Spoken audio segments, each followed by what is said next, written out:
A very lovely good evening to all of you.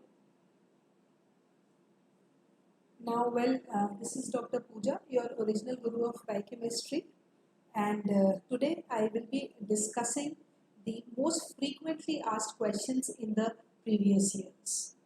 Right, so let me see first of all who all are there in the session. So, Peter, first of all, you should know, because everyone says biochemistry is a very volatile subject. Whatever we study, we don't remember that. So let me just tell you what you have to do is you have to make certain charts on this particular subject. This is, suppose if I talk about the inborn errors of metabolism. So what you can do is, what are the inborn errors of metabolism? You can, on one hand side, you can write the proteins and the deficient enzymes. Let's say if I talk about protein metabolism. So what you can do is just write the name of the enzymes and what is the disease caused by that. This is one chart which you can make. Okay. Then again, you can make a chart on rate limiting and rate committed enzymes. And now, since 3-4 years, I am seeing most of the questions have been asked on vitamins. So the most important thing is how to remember the vitamins. Say if I talk about B complex, we all know that B complex में क्या है कि most of them are working as coenzymes. So what you should know, write is, suppose if I take the example of B1, so you should be able to remember that B1 is required for oxidative decarboxylation. Now, when you know the subject, when you know the process, what is taking place, then you will immediately remember oxidative decarboxylation means removal of carbon dioxide in the presence of oxygen. Then just try to recall the reactions where carbon dioxide is given out in the presence of oxygen. So the most important reaction is PDH, right?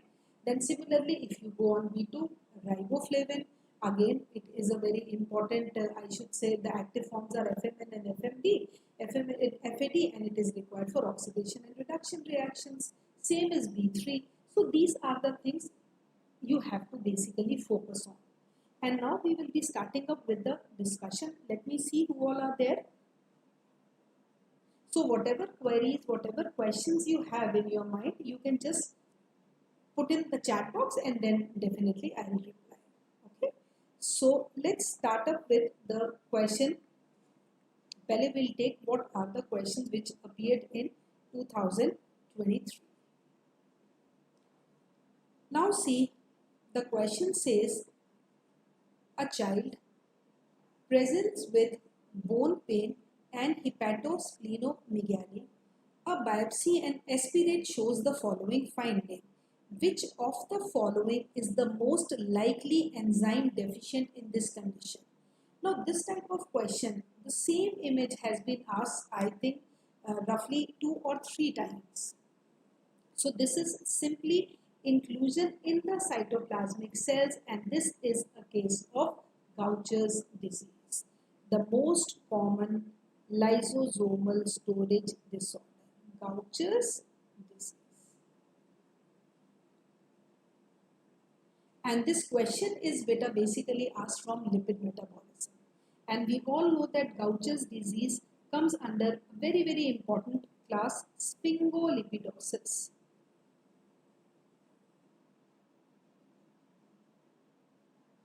Right, and the deficient enzyme here is beta glucocerebrosidase. Beta glucocerebrosidase. Now, if you look at the options are, we can say glucocerebrosidase is given here, so the option will be B. Is it clear? Who all are present? Well, let me just see. If you have any queries, beta, you can just, because I can see this on YouTube, this is a live session. So whatever queries you have, you can just post in here. Okay. So the answer will be beta glucocerebrosidase. And what are the most important features here? Obviously, pain in the bones, and the most important one is, it is also known as Erlenmeyer flask deformity, because whenever the X-ray of femur is carried out, it looks like an Erlenmeyer flask, which we use in microbiology experiments. glucosides, right? So the answer is beta glucocerebrosidase. Then coming over, glucose 6-phosphatase converts glucose 6-phosphate to glucose. Hexosaminidase की deficiency leads to Tay-Sachs disease. This is also again you can say Tay-Sachs disease, sphingolipidosis. Alpha galactosidase, again it will be again from sphingolipidosis, but here it will be beta glucocerebrosidase, right? So the answer to this question will be B. Then moving on to question number 2, intake of nutrients essential for maintaining normal health required by 97.5% of general population is known as. Now this is a very straightforward question. It is simply recommended dietary allowance, which we refer to as RDA. RDA for every vitamin is different. And whenever you are going to appear for the exam, you just have to download the latest list by WHO. Okay, and this is a very important question, I should say. One way or the other, this question is generally asked in the exam. So this is a straightforward question. Recommended dietary allowance, which is essential for maintaining. It is the intake of nutrients, how much we should have. Whether we should have 1 microgram, whether we should have 1 milligram, or whether we should have, depending upon what we are having. Right? Is it clear? Then moving on to question number 3. Now, if I talk about this question has been repetitively asked in like for 2 to 3 years. I've been noticing the same question. And whenever I have taken a class, I have always emphasized on this question. This is very important. Simple. Diarrhea, dementia and dermatitis. Simply 3 Ds, isn't it? And we all know that 3 Ds are the characteristic feature of pellagra. And pellagra is caused by the deficiency of which vitamin? The vitamin deficient here is niacin. Niacin, which is B3. And niacin is a very important endogenously synthesized vitamin also.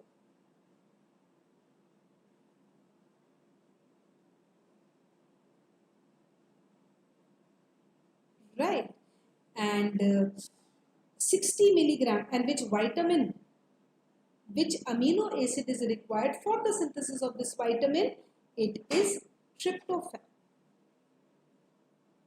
So we can say that 60 milligram of tryptophan is required to generate 1 milligram of niacin. Very important, right? And generally, if you have seen, यहाँ पे एक picture भी पूछी जाती है normally. Maybe I mean in these questions the picture also must be asked. Okay, so always remember diarrhea, dementia and dermatitis is caused by the deficiency of niacin, and if left untreated it will lead to the 4th D, which is death. Clear? So the answer to this question will be B. Anyone has a question, so you people can ask me?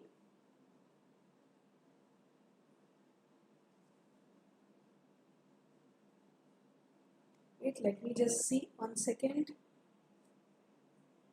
Just open the link.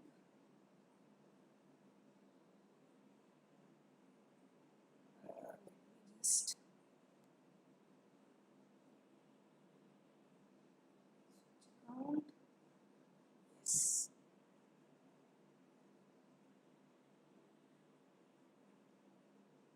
Let me just open the link.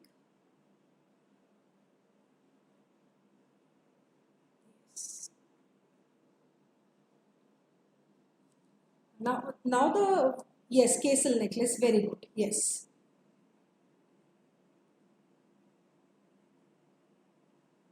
Yes, definitely I'll tell you the important topics which you have to revise once we finish up with the discussion. Yes, tryptophan. Is my volume, this thing not sound not audible to all of you, beta?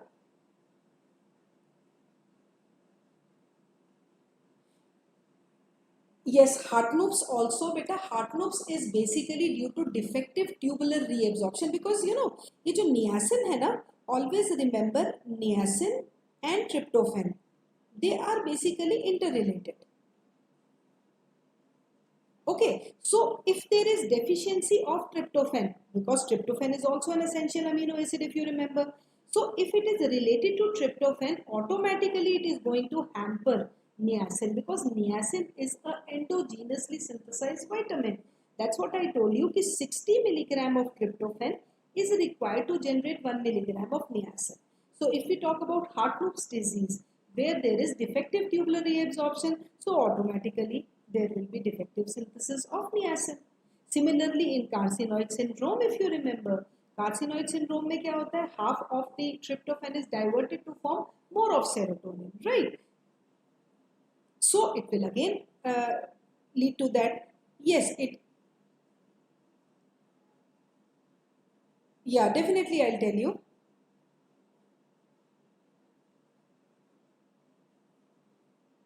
It's audible, no? Okay. Beta, if some students are unable to hear, just kindly refresh your screen, so automatically it will be clear. Okay. So the answer to this will be option B. So always remember, yeah, always remember that, and this is also known as Castle necklace. Castle necklace क्यों? Because dryness हो जाती है यहाँ पे. There is pigmentation all over here. So since it resembles a necklace, so we call it as Castle necklace. So in case if you come across this question in the exam, कि Castle necklace is a characteristic feature of, so it is a characteristic feature of niacin deficiency and it is related to tryptophan also. बेटा serotonin syndrome नहीं होता है, it is carcinoid syndrome. Okay, so serotonin is not a syndrome. Serotonin is basically synthesized, and when there is excess production of serotonin, it leads to basically, what happens is, we have studied the metabolism of tryptophan. We know that it is studied under two subheadings. One is this serotonin pathway and the other is kynurenine pathway. Okay, so this kynurenine helps in the synthesis of niacin, and serotonin is also required for the synthesis of melatonin. Now what happens is, when tryptophan is diverted, say 10 to 20% of tryptophan is diverted to form serotonin, there will be increased production of serotonin. So there will be decreased production of niacin. Okay, so whenever there is increased production of serotonin, there is decreased synthesis of niacin. So it is beta, what it is known as carcinoid syndrome, not serotonin syndrome. Right? Yes. Then moving on to fourth question. A chronic alcoholic presents with features of ataxia, confusion and sixth nerve involvement. Most commonly involved vitamin deficiency is which of the following?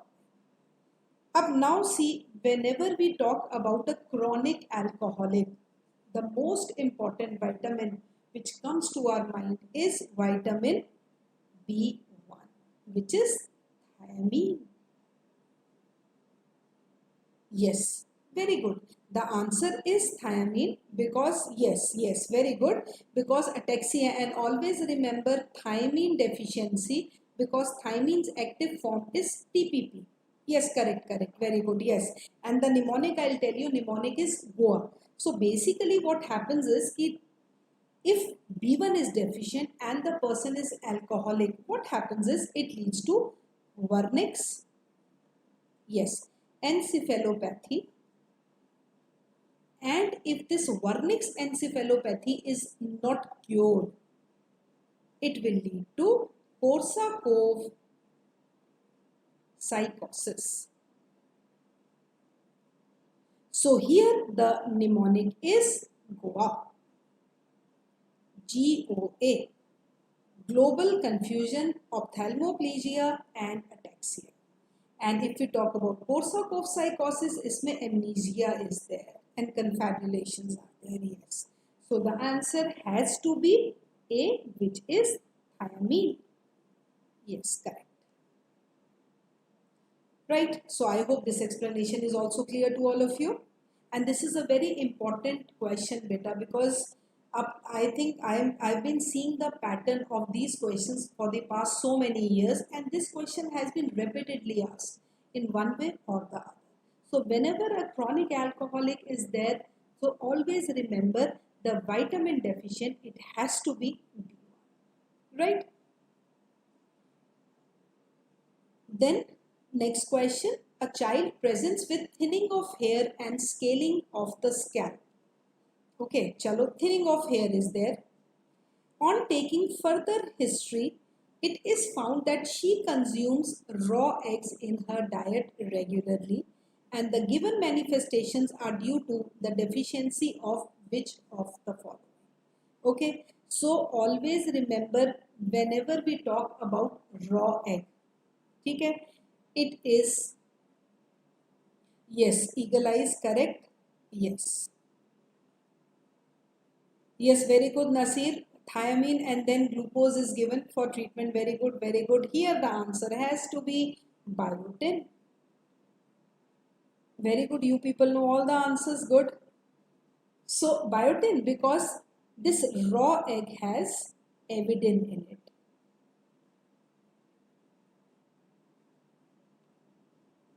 Okay, this raw egg has avidin. So avidin ka counterpart is biotin. And I just want to tell you one very important thing about biotin. No, Nasir, biotin is for carboxylation. That is what I am going to try to tell you. Carboxylation.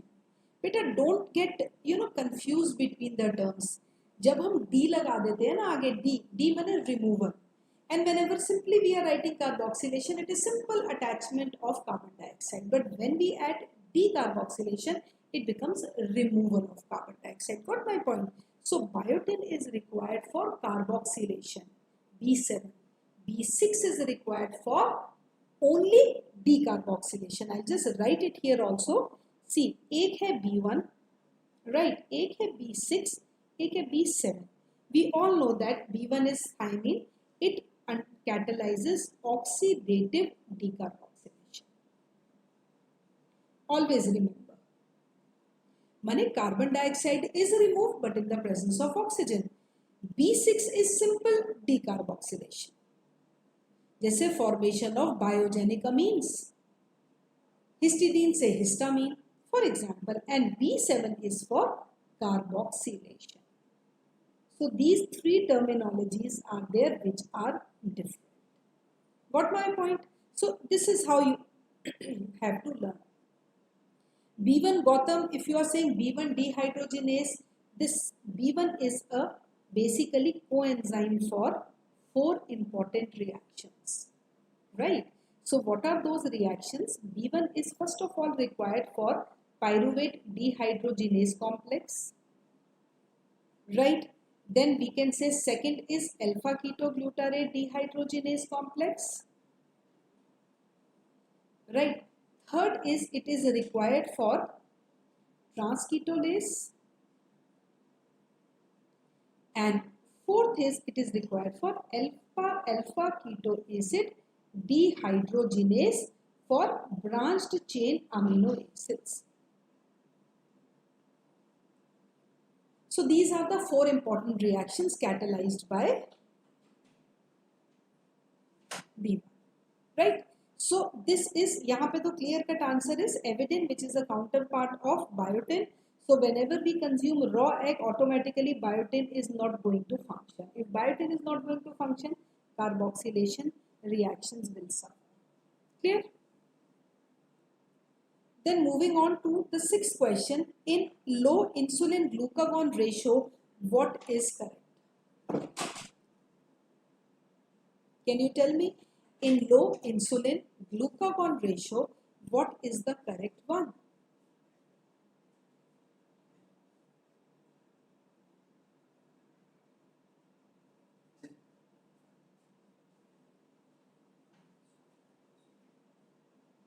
अब now see, low insulin glucagon ratio, अब I'll just write, see, अब most of the students get confused between hormone sensitive lipase and lipoprotein lipase. Most of the students, because I see there are so many,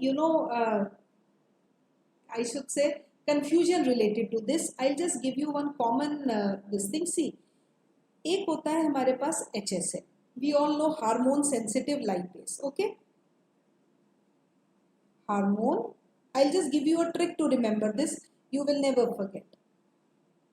I'll just come to that. Hormone sensitive lipase एक होता है LPL. Okay, LPL is lipoprotein lipase. Always remember beta, HSL is catabolic in action. Okay, lipoprotein lipase is anabolic in action. Right? ऐसे याद करो. अब now go over to insulin and glucagon, because here we are talking about insulin and glucagon. They are the worst enemies. जो insulin करता है glucagon उसके opposite करता है. They work antagonistically, isn't it? अब now see, if we talk about catabolic, always remember catabolic is accelerated by glucagon and inhibited by insulin.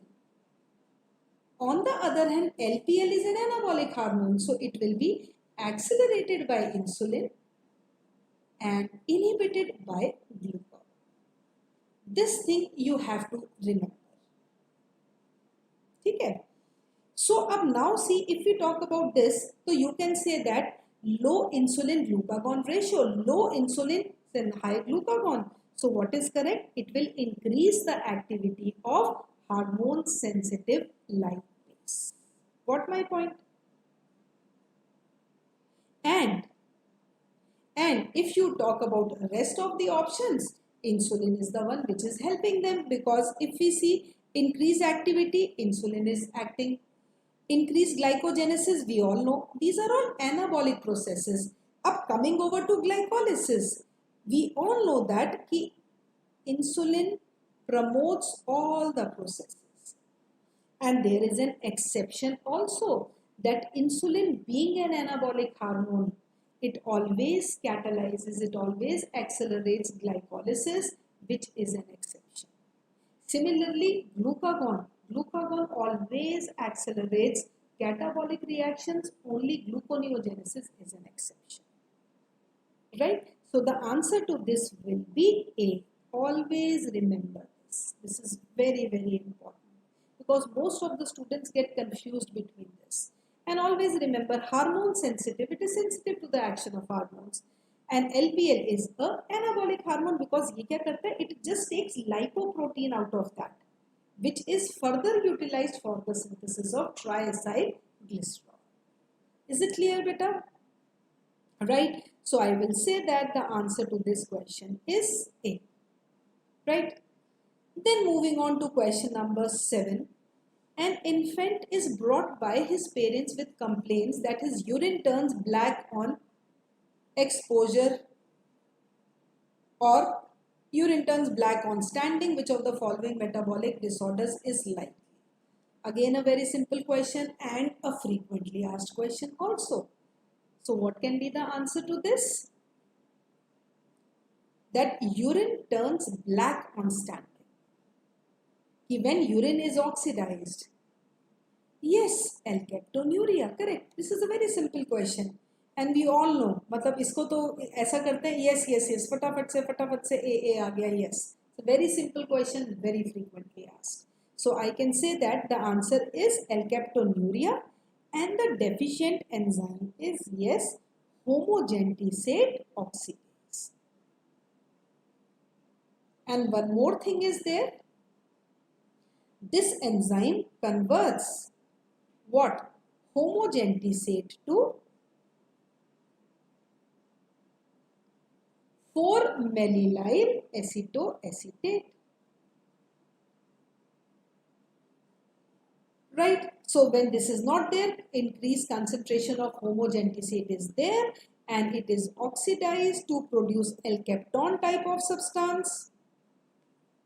L-capton type of substance, and we can say it also leads to opronosis, because they are very hard substances, and when they, जैसे pinna and all ना, वहाँ पे they starts forming crystals also. So L-captonuria, that is why it is known as L-captonuria, secretion of L-captons in urine. And always remember one more thing, that it gives positive Benedict's test. It gives positive Benedict's test. Very important. Right? So here the answer will be yes. Treatment is nitisinone because this homogentisate is synthesized from para-hydroxyphenyl pyruvate in the presence of dioxygenase. So this nitisinone basically acts here. Right. Then moving on to question number 8. A child with cardiomegaly, pedal edema, cheilosis. Cardiomegaly, pedal edema, cheilosis. What is the vitamin deficient in this current scenario?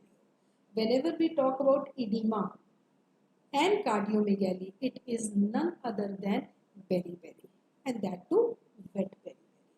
Right? And we know that beriberi is due to the deficiency of which vitamin? Thiamine or B. Yes. So the answer, it is like by default the answer will be thiamine. Yes. Leads to beriberi. Yes, correct. But it will be A in riboflavin. Remember this. So it will not be B. Okay, Pinku, Mubashira and all. Yes, it is a case of wet beriberi. Very good. Yes. Clear? So the answer will be A. Then moving on to question number 9. A child presented with difficulty, it should be difficulty in vision on examination, cherry red spot was seen on the macula. Because sometimes, जैसे देखो ना, whenever we see the deficiency manifestations, no, some of the symptoms are common. जैसे if we talk about B1, we talk about B2, we talk about B6. Some of the symptoms are common, but there is one particular symptom which is important for everyone. जैसे here, if we talk about the pedal edema, is the most important one. Yes, I am coming to this. Yeah, a child presented with difficulty in vision on examination, cherry red spot was there. अब देखो, whenever we talk about cherry red spot, this is again a question of sphingolipidosis. Okay, अब sphingolipidosis में we all know that cherry red spot formation is there. Okay, except we know Gaucher's and Fabry's, right? I'll just come to that. See, if you talk about this, cherry red spot formation is there, except Gaucher's and Fabry's. Okay. So abhi if we look at the options, Gaucher's, Tay-Sachs and Niemann-Pick disease, these are the only 3 diseases which are related to sphingolipidosis, because Hunter's is mucopolysaccharidosis. Ab Gaucher's disease mein cherry red spot formation is not there, so this is ruled out. Now we narrow down to Tay-Sachs disease and Niemann-Pick disease. So obviously, if you talk about organomegaly, because both have cherry red spot formation, but organomegaly is there in Niemann-Pick disease but not in Tay-Sachs. So it is Tay-Sachs disease. So the answer will be Tay-Sachs, which is due to the deficiency of enzyme hexosaminidase.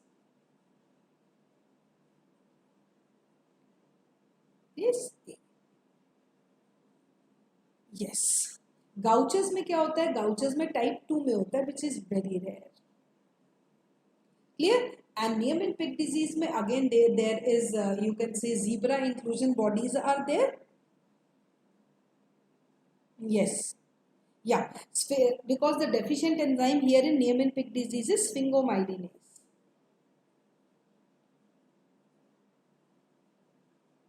Sphingomyelinase is the deficient enzyme in Niemann-Pick disease. So what happens is there is again inclusion of these sphingolipids leading to hepatosplenomegaly, which is not there in Tay-Sachs. So Tay-Sachs disease will be the answer.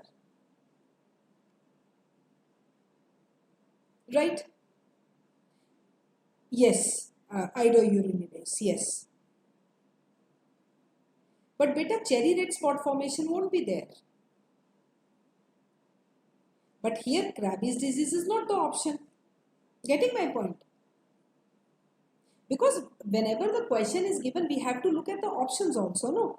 Sandoffs also is there, but the basic difference between Sandoffs and this Tay-Sachs is Sandoffs में क्या होता है? There is cardiac abnormality also, and there are the pain in the bones also, which is not there in Tay-Sachs disease. And there hexosaminidase A is absent as well as B is also absent. Right, Ganesh? Then moving on to question number 10. A family consuming predominantly of polished rice would present with, again, see, polished rice. We all know that whenever we talk about polished rice, one thing should strike our mind, that is B1 thymine. Because thymine is present in the unpolished rice. We all know that, isn't it? Yes. So I can say that कि जो thiamine होता है ना बेटा, always remember, तभी हम कहते हैं brown rice is much more in corneal deposit in hunters. Hunters में the vision is clear. हाँ अभी तो I have just, yes. Here beta, पहले let me just give you the answer. It will be thiamine with transketolase. Now why thiamine with transketolase? Because that is what I am trying to tell you, that thiamine is present in unpolished rice. Just remember this. It is always present in unpolished rice. तभी इसको anurine बोलते हैं. So तभी we say कि brown rice है. Brown rice is much better than white rice, isn't it? Because it is unpolished. अब family predominantly consume क्या कर रही है? Polished rice कर रही है. So thymine, something related to thymine. So ये जो thymine है, just now I told you, it is required as a coenzyme for 4 important reactions. So this transketolase is one of them, which is basically an enzyme of HMP shunt, right? Which plays a very important role in maintaining the, you can say, integrity of the membrane of RBCs, right? So इसीलिए we say कि if thymine is absent, transketolase activity will decrease. This is important. Transketolase activity will decrease.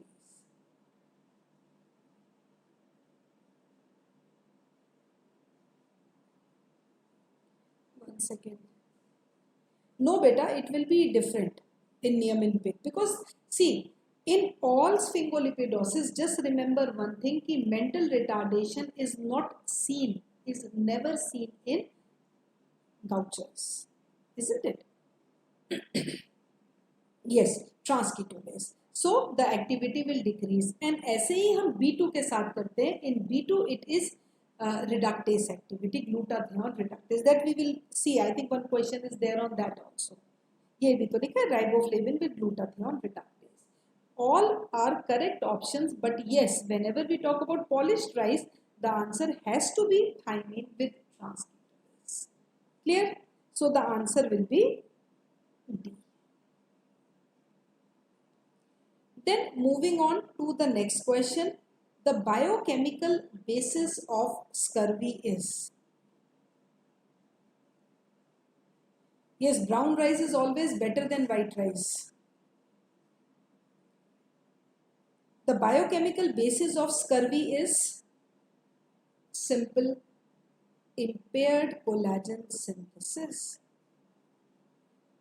Because yes, it has to be this, because always this is again a very frequently asked question. Beta, what happens is, we all know that ये जो vitamin C है ना, yes, vitamin C is required for the post-translational modification of collagen. And we all know that collagen, which is a very important connective tissue, yes, this collagen consists of repeats of glycine, proline and lysine. So this, after modifying, is converted into hydroxylchlorine and hydroxyl lysine. So basically vitamin C is catalyzing the hydroxylation.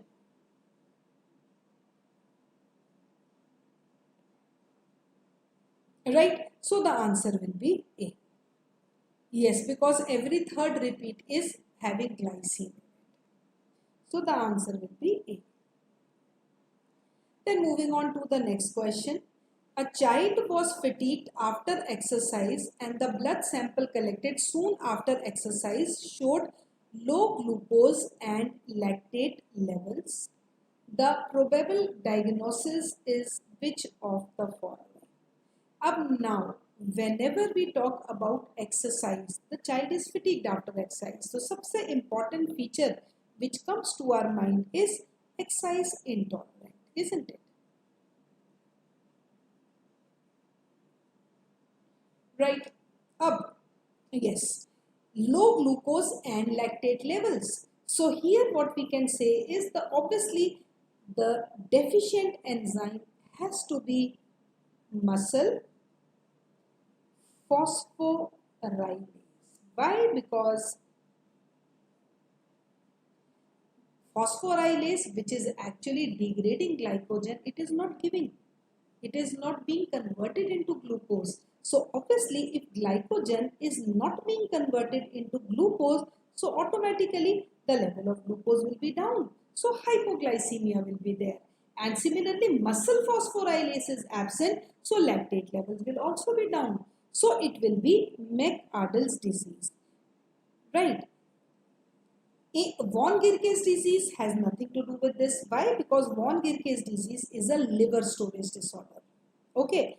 If we talk about, yes, I am coming to that. If we talk about Thyroid disease is also related to muscle. But here the main thing is that if we have to differentiate between McArdle's and Thyroid, the deficient enzyme in Thyroid is phosphofructokinase 1.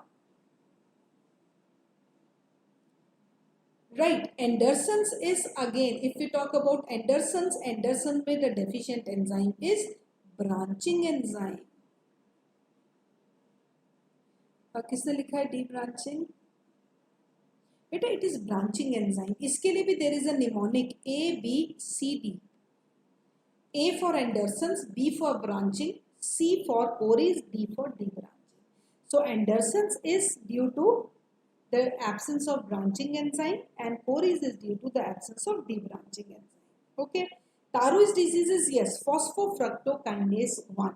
So what happens is in Thyroid disease, no second wind phenomenon is there. Whereas second wind phenomenon is there in McArdle's disease. And what is that second wind phenomenon? If a child is exercising, even if an adult is exercising, if he relaxes for some time, after some time he comes back to normal and he will start exercises again. But PFK में क्या होता है? PFK में it is not possible. Why it is not possible? Phosphofructokinase, the major enzyme to give energy is absent. So it has to be McArdle's disease, right? So the answer to this question will be McArdle's and the deficient enzyme is muscle phosphorylase, right? Then next, question number 13. A 4-year-old child has he is fatigued, okay? The mother also complained that the child was more hungry between meals, okay? मतलब child बीच में meals के hungry है. And the child recovers after food. Once we feed that child, he becomes normal. But liver examination revealed no glycogen. Identify the most likely enzyme defect. अब देखो, when there is no glycogen, वैसे ही there is, if we apply little bit of common sense, answer तो हो जाएगा glycogen synthase. Yes, correct. CD क्यों नहीं होगा? Because what is happening is no glycogen. If we talk about branching enzyme comes after once the synthesis starts. Debranching enzyme comes when glycogen is being degraded. Glucose 6-phosphate to glucose. So the leftover has to be glycogen synthase, which is also known as type 0. Very important again. So the child cannot synthesize glycogen and the child will die because the reserve food is not being produced. Clear? So the answer will be D. Then moving on to the next. A person presented with neurological manifestation mimicking UMN palsy and sensory neuropathy. The patient was pale and investigations revealed anemia. अब देखो इसमें simple है, upper motor neuron palsy भी है and sensory neuropathy is also there and anemia is also there. अब ये तीनों किसकी characteristic features हैं of the deficiency of which vitamin? Vitamin B12. It's clear? Yes. Because vitamin B12, always remember, again I'll tell you, this is required as a coenzyme. Yes. Yes. This is again clear. Whenever we talk about any neurological manifestations which mimics UMN palsy and sensory. Why? Because vitamin B12 is a very important cofactor or a coenzyme. When this propanol coenzyme A is converted to succinyl coenzyme A. So it is required, yes. Peripheral neuropathy, yes, because propanol coenzyme A is required for the synthesis of the in the myelin sheath also. Then it is also, yes, so many. There are three very important reactions. Yes, it leads to subacute degeneration. Why? Because there will be breakdown of the myelin sheath. Yes. Sertraline, you are correct. Yes. So the answer has to be B. Right. Then moving on to question number 15. A respiratory distress syndrome is caused by the deficiency of. This is a very simple question. Okay, and a very simple also. Basically, RDS is caused due to the absence of the most common lung surfactant. And if you see in all the four options, yes, the lung surfactant is lecithin, which is basically DPL, isn't it? DPL, which stands for dipalmitoyl lecithin. This question also, beta, mark it. It is a very important question. Yeah, so you just mark it. और एक और चीज बताती हूँ मैं, cardiolipin. Cardiolipin is the only phospholipid which is antigenic in action. This question can also be asked, which is antigenic in action.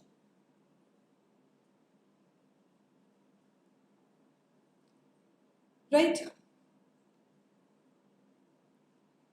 Yes, very good. In the ratio 2:1, very good. Yes. 15 हो गया ना? Yes. So the answer will be, I'll just write C here. You are moving one step ahead. मैं छोटा सा बोलती हूँ, you people, yes, very good. Now moving on to, yes, lecithin to sphingomyelin ratio, yes. Now a chronic alcoholic had a high NADH to NAD ratio with normal urea. Which of the following is expected in this individual?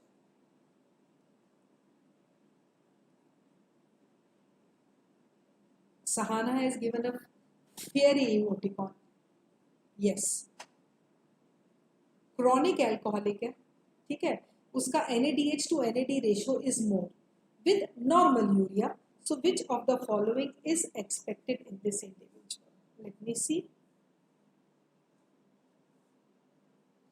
देखो बेटा, ये this is an important question. You have to understand कि जो alcohol metabolism है ना, I'll just give you 2-3 lines. Yes, I'll just, yeah. First of all, let me just give you the answer. It has to be high urate, right? Yes. Basically, what happens is alcohol metabolism में ना, we have ethyl alcohol, C2H5OH. Okay, it undergoes dehydrogenation. Alcohol will be converted into aldehyde, right? So NAD, NADH plus H positive. It will be converted into aldehyde. And this aldehyde will be converted into, yes, CH3COOH, which is acetic acid. I'll explain it. I'm just coming to that. Okay.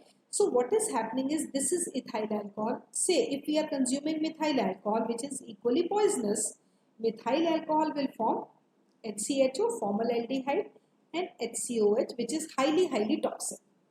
Now what happens is that if a person is alcoholic, the concentration of NADH will increase. Clear? If the concentration of NADH increases, then we know that ये जो pyruvic acid है, ठीक है ना, pyruvic acid, when it is converted into lactate, if you remember, this is a reversible reaction. Okay, so what happens here is NADH plus H positive is converted into NAD. So automatically, if the concentration of NADH increases, so we can say that lactate will also increase, right? And lactate, high lactate, and this interferes with uric acid also.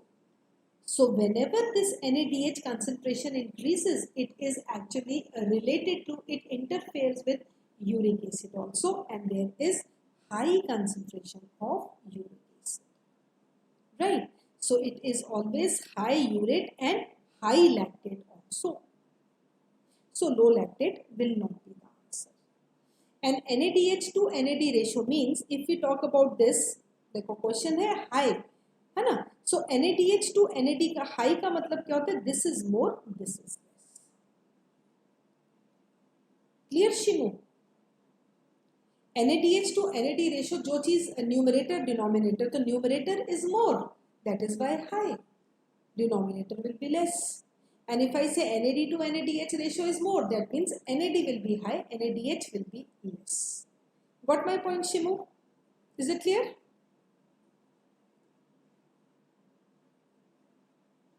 Right. Okay. So here the answer will be C.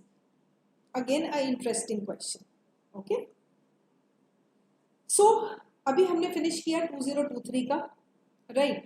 अब देखो 2023 we solved roughly how many questions? We solved roughly 16 questions. So what just we got from after solving these 16 questions is that if you see, roughly 3 to 4 questions were from vitamins, isn't it? Yes, gout also causes, correct. Gout is basically hyperuricemia only, right?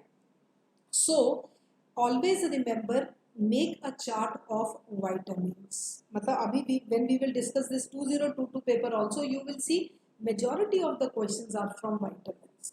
And what you have to do is, you have to just simply make 5 to 6 charts in entire biochemistry. If I talk about vitamins, make a separate column for B complex, their reactions, and the deficiency manifestations. And majority of the questions, I have seen that they have been asked from B1. Majority, B1, B12 and B9. Abhi one more question has been asked about folate trap and methyl malonic aciduria. Maybe we also come across that question. Okay? Yes, correct. When lactate rises, it will interfere with uric acid, and similarly you can say malate to oxaloacetic acid also conversion will take place, which will lead to hypoglycemia also. So if you consume more of this alcohol, it can lead to hypoglycemia also, lactic acidosis also. Got my point? Right? Glucose 6-phosphate dehydrogenase. Beta, it is related to Shimu NADPH, not NADH. There is a difference between NADH and NADPH. NADH और NADPH. देखो देखने में ही लगता है ना कि इसमें phosphate नहीं है, इसमें फॉस्फेट है. Okay, so phosphate is a high energy compound. So NADPH is a high energy compound. Folate trap. I'll see. Yes, urea cycle is very, very important. Urea cycle ke, you can say the inborn errors of metabolism, ornithine transcarbamylase. I'll see. If I come across those questions, I will explain those questions in detail. Otherwise, I'll just enlist the topics. Right? Glucose 6-phosphatase, any relation to? Yes. In von Ginkel's disease, if you remember, beta, glucose 6-phosphatase is absent. Glucose 6-phosphate is not converted into glucose. What will happen? Glucose 6-phosphate will be diverted to undergo HMP shunt. Ribose production will be more. Then फिर क्या हो जाएगा? Ribose production, purine formation, purine degradation, isn't it? Yeah, hi Avinash. हाँ, important list में दे दूंगी आपको last में, ठीक है? ओके ओके, राइट, मैं करती हूँ explain. Okay, will go one by one.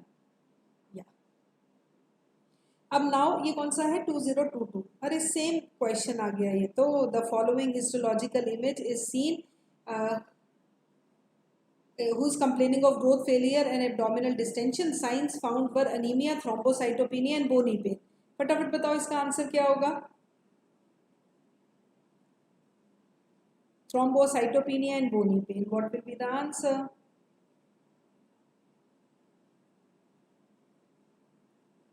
It is again, yes, it is again Gaucher's beta glucocerebrosidase, Erlenmeyer-Flass deformity. But just remember this, you can see these cytoplasmic cells. इनको हम क्या बोलते हैं? We call these as Gaucher cells.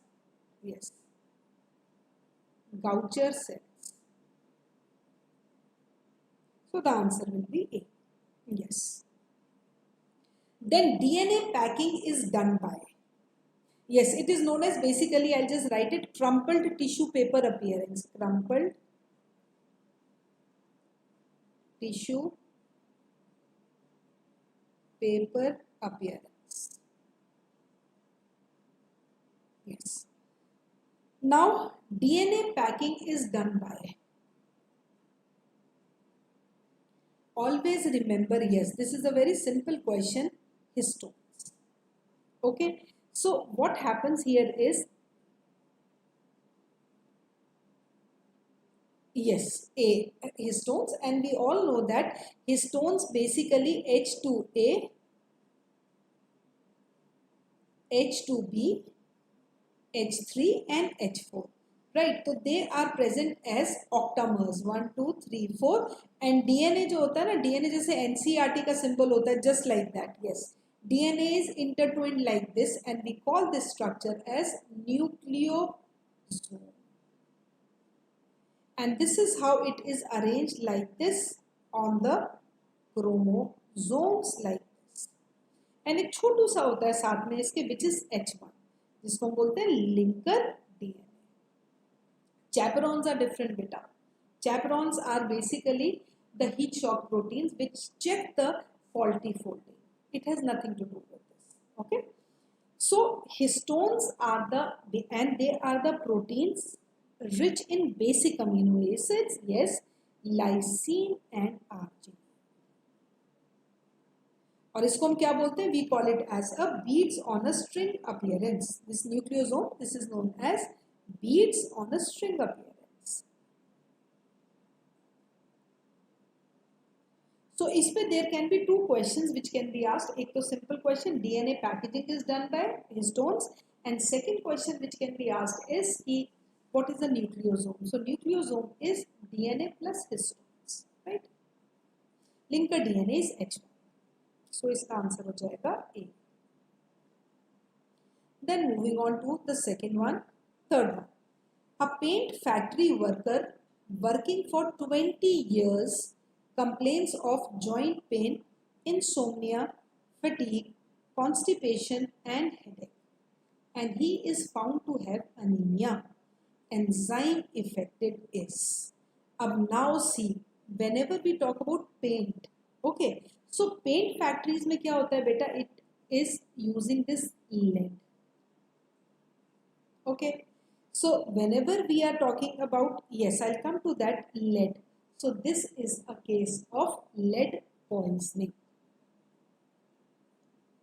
right? And always remember, lead poisoning, yeah, lead is an inhibitor of two enzymes. One is your ALA dehydratase, right? And other is ferrochelatase, right? and this question has been picked from heme metabolism,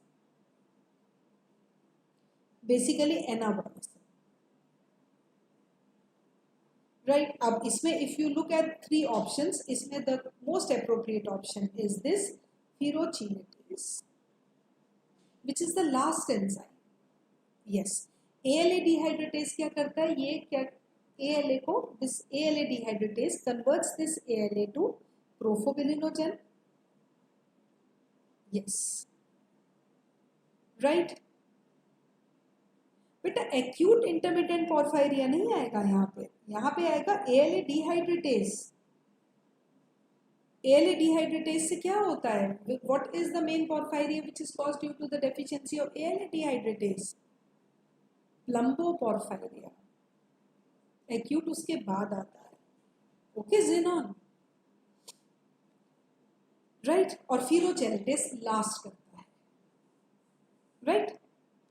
सो यहाँ पे the option will be D, ferrochelatase. Then moving on to the 4th question, complex 4 inhibitor is. अब इसको भी देखो, this is a very very important question which is asked almost every year. Okay, so I'll just give you a schematic diagram so that you have to just remember it. एक होता है, देखो, we all know that there is one complex 1, complex 2, ठीक है, both give electrons to, yes, the answer will be A, ठीक है. So both give electrons to ubiquinone or coenzyme Q, which gives electrons to complex 3 and which gives electrons to complex 4.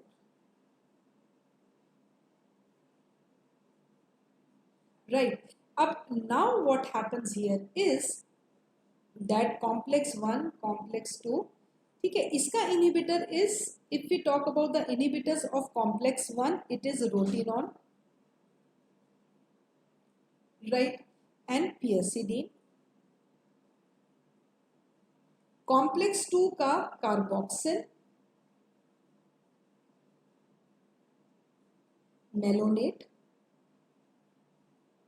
carboxyl. Okay, complex 3 का all the hypoglycemic drugs, right, antimycin आ गया इसमें, and then you can say metformin आ गया, वो सारा इसमें आ जाएगा. Yes, you are right, barbiton. And complex 4 के inhibitors हो जाते हैं cyanide, H2S, sodium azide and carbon monoxide. So यहाँ पे answer is cyanide, so the answer has to be ठीक है. ओलिगोमाइसिन क्या करता है, ओलिगोमाइसिन इनहिबिट करता है एटीपी सिंथेसिस और ऑक्सीडेटिव फॉस्फोराइलेशन. और एंटीमाइसिन इधर आ जाएगा, carbon dioxide will come, carbon monoxide है basically, it's not carbon dioxide. Yes, British antilewisite, this is also complex 3 BAL, right. So here it is A sign. Then enzyme defect in myocardial, straightforward question, muscle phosphorylase.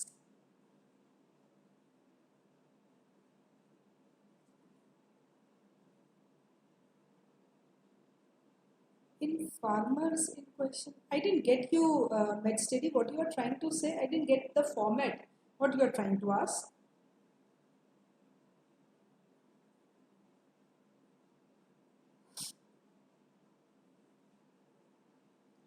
Yes, here it is muscle phosphorylase.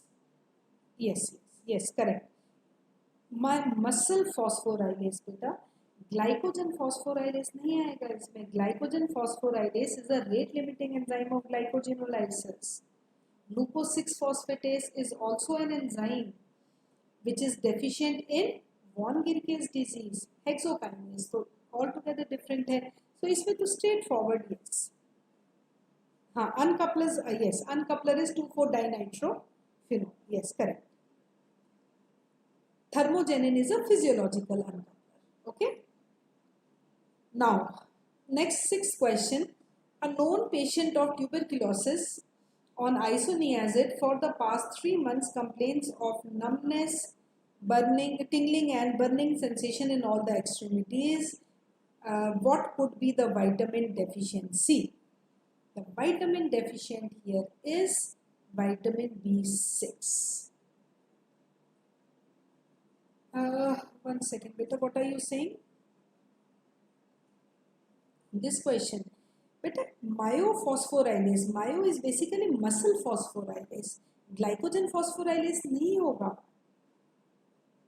Got my point? Glycogen phosphorylase नहीं आएगा इसमें.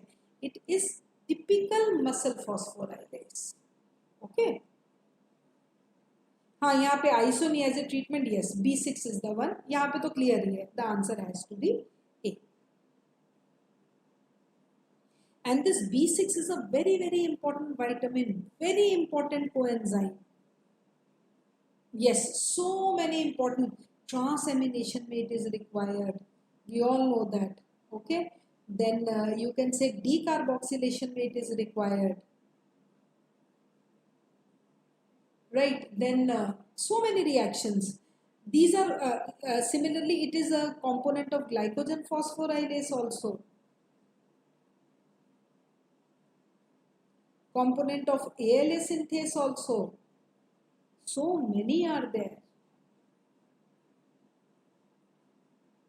But that depends on the question, because sometimes sessile hint is always there between B6 and B12. Yes, always some hint will be there. Because no doubt tingling sensation, अगर tingling और burning sensation numbness आती है तो हमारा जाता है B12 पे, but there must be some indication. जैसे anemia is not there in B6. Right, so many are there. Yes, sister, transsulfuration. So many reactions are there which will not be there in B12 and which will be there in B6. Yes, this is also one of the very important sideroblastic anemia in B6 and megaloblastic anemia in B12. So many are there. So we have to see the options basically. Okay. Clear, Cecil? Because it depends on the options ना कि question कैसे पूछा जा रहा है. Yes, xanthurenic acid में again B6 plays a very important role. Xanthurenic acid, correct. In tryptophan metabolism, so many reactions are there for B6. Then cherry red spot on retina and mental retardation is seen in.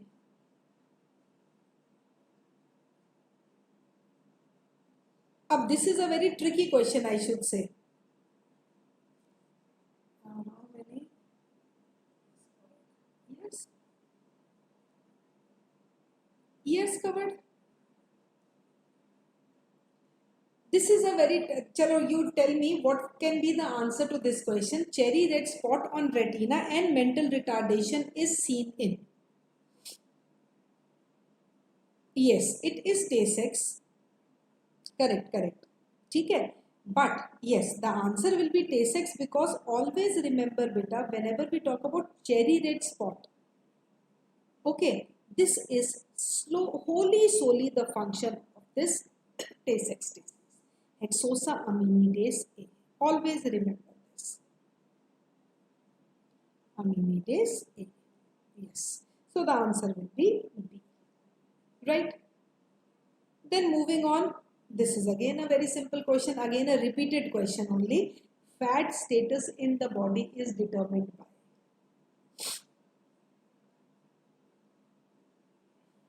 Fat status in the body is determined by. Batao. Just now I have discussed this.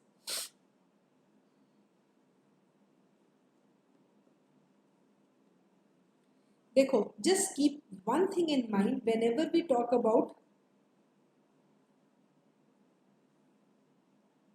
I think 3 or 4 year questions of papers are there. We'll see.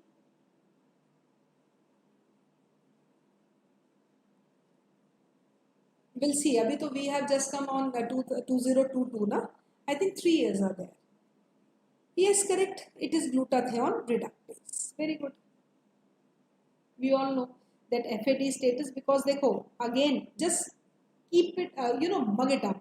If I talk about B1, TPP, it is transketolase. And if it is B2, it is FAD, it is glutathione reductase.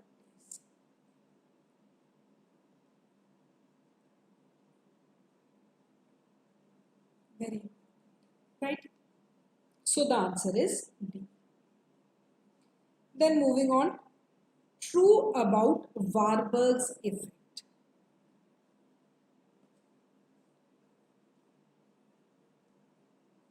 Yes, glutathione peroxidase के लिए, yeah, it is selenium. Basically, peroxidase के लिए the cofactor required is selenium. Very good. Yes, Sahana, very good.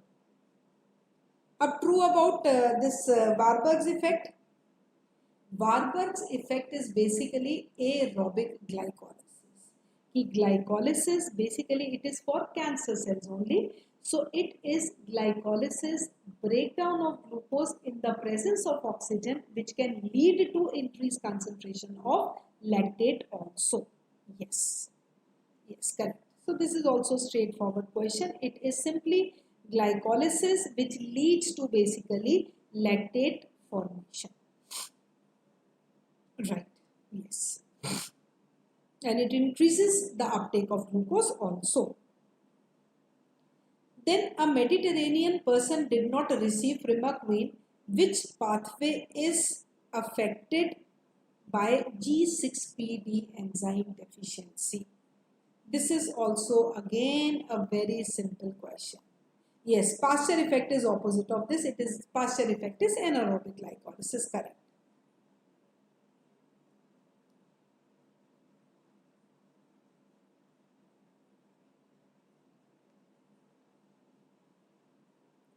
बेटा इन तीनों को मैं तुम्हें separately बताऊंगी in the end what is the difference between these three pathways.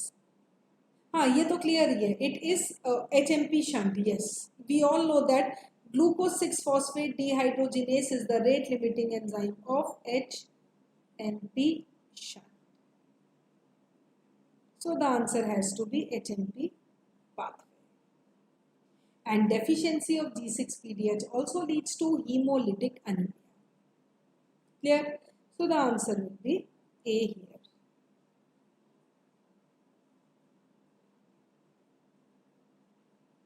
Yes. Then true about telomeres and telomerase is basically telomeres क्या होते हैं कि slowly we all know that जब whenever DNA replicates, पहले you just let me know the answer, then I will explain.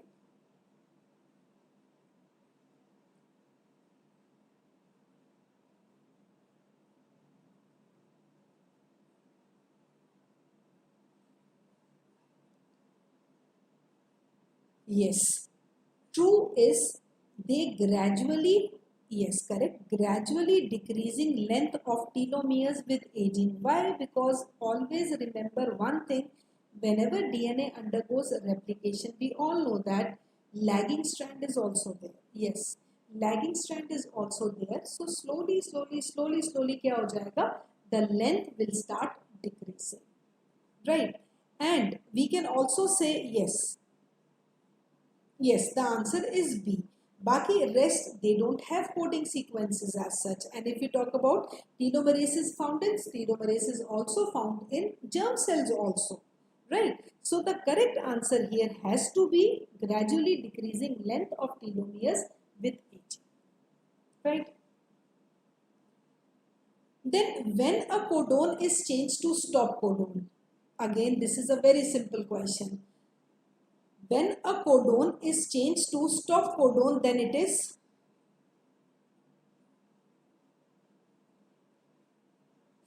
it will be a nonsense codon, understood?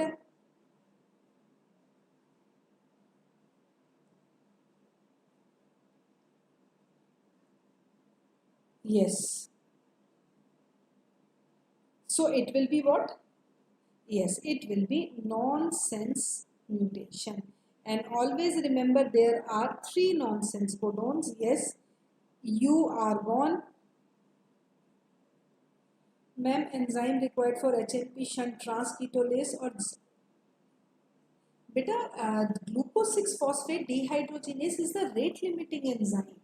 Transketolase is an oxidative pathway. Getting my point? One second. देखो ये जो HMP shunt होता है ना, this HMP shunt has two pathways basically या two phases. एक होता है oxidative phase और एक होता है non-oxidative phase. Right? So oxidative phase में NADPH is produced. NADPH is produced with the help of enzyme G6PDH. Got my point? और non-oxidative phase में we have two transketolase reactions and one trans-aldolase reaction. Right? Clear? Then coming over to yes. UAA, you are away, you are gone, and you go away. These are the three nonsense codons. Right? So it will be nonsense mutation. Then condition shown below is due to which vitamin deficiency? This is again a very simple question. We all know that you can see this characteristic foam cells like this. So what happens here is it is a typical case of Bitot spots. Yes, ये बहुत important question है. Same image was asked. So the answer has to be vitamin A. Vitamin A deficiency leads to Bitot spots. Yes. Bagi xerophthalmia is there. Yes, xerophthalmia is there. Night blindness is there. But the answer here will be A. Right? Then rice water diarrhea intoxication is due to which ganglioside?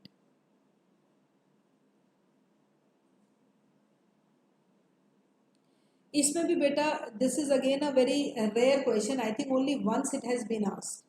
But always remember what happens is कि because it works with this cholera toxin. So इसमें answer क्या होता है? Cholera toxin also always works with GM1 ganglioside receptor. Always. Okay. Yes. So the answer is A. Yes. Right. Then mechanism of action of botulinum toxin is. What is the mechanism of action of botulinum? ये क्या करता है? आजकल people are going for this cholera enterotoxin. Yes, yes. GM2 is Tay-Sachs. Yes, yes, correct. Basically क्या करता है बेटा? ये जो क्लॉस्ट्रीडियम बाउटिलाइनम है ना, ये इनहिबिट करता है release of acetylcholine leading to paralysis of that particular portion. Yes. So the answer is simply inhibits the release of acetylcholine from neuromotor neurons. Yes. Yes. And अभी किसने क्या बोला? Yes, GM1 और GM2 gangliosides में there is a difference. GM2 में it is when accumulation is there, the deficient enzyme is hexosaminidase A, but GM1 it is different. Yes. Right? Then fatty acid transport through mitochondrial membrane is via. This is also a very important question. Can you tell me the carrier?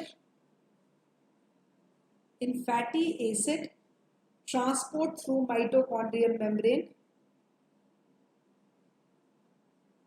Yes, it is descending paralysis. Yes, correct.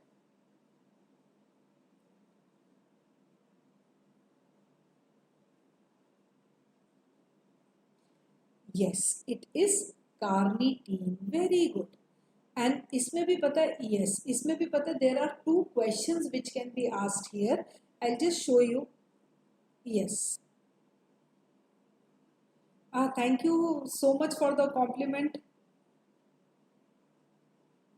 Thank you so much. Getting this compliment is like, icing on the cake. Yeah, thank you so much. So beta, what you have to remember in this is na, ये जो carnitine है, this carnitine is basically synthesized from lysine. Okay, lysine and methionine are required, and vitamin C is required as a coenzyme. Now what happens is, this is your acyl CoA. This acyl CoA will bind with carnitine, because this question can also be asked in the exam. Okay, so this enzyme here is acyl carnitine transferase 1, which is present on the outer mitochondrial membrane, right? So this acyl carnitine will take this acyl coenzyme A to the mitochondria, inner side of mitochondria. The moment it takes it there, carnitine is released like this, right? And what we get is SH-OA and is it? Chalo, thank you so much, Sir Trellin. I loved your name also. It's really unique. Some medical terminologies, you know, yes, they suit very few persons, and it's like good also. And here you can say acyl coenzyme A reaches in the inner mitochondrial membrane, and that is what is our target, because you know that oxidation, beta oxidation always takes place in the inner side of mitochondria. And carnitine is basically taking this fatty acid from the outside to inside so that it is more susceptible towards oxidation. Okay. And here you can say coenzyme A will come like this. Acyl carnitine, coenzyme A will be left. Okay. So here the answer is carnitine A. Then moving on to the next question. A woman on antidepressants presents with bleeding. Okay, chalo bleeding. Pata hai beta, whenever you find any clinical cases like this, always keep one thing in mind. There is always a key point hidden in that. And this is your ability how to detect that key point. कोई भी देख लो, कहते हैं ना कि students get nervous. है ना, because students get, second question beta, second question can be about the presence of these enzymes. They can ask you that acyl carnitine transferase 1 is present where? So always remember acyl carnitine transferase 1, जहाँ पे 1 होगा ना outer mitochondrial membrane, जहाँ पे 2 होगा inner mitochondrial membrane. Okay? We were talking about this question, right?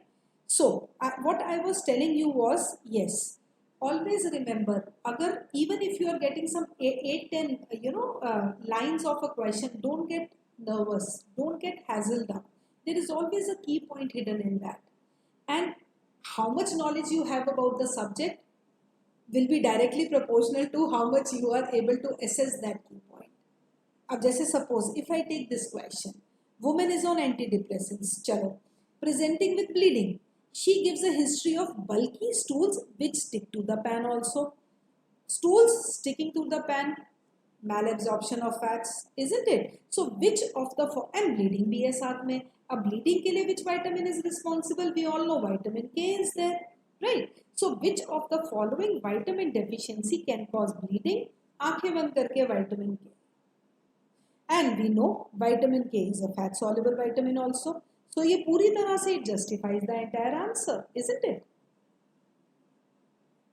Steatorrhea is there, bleeding is there. Got my point?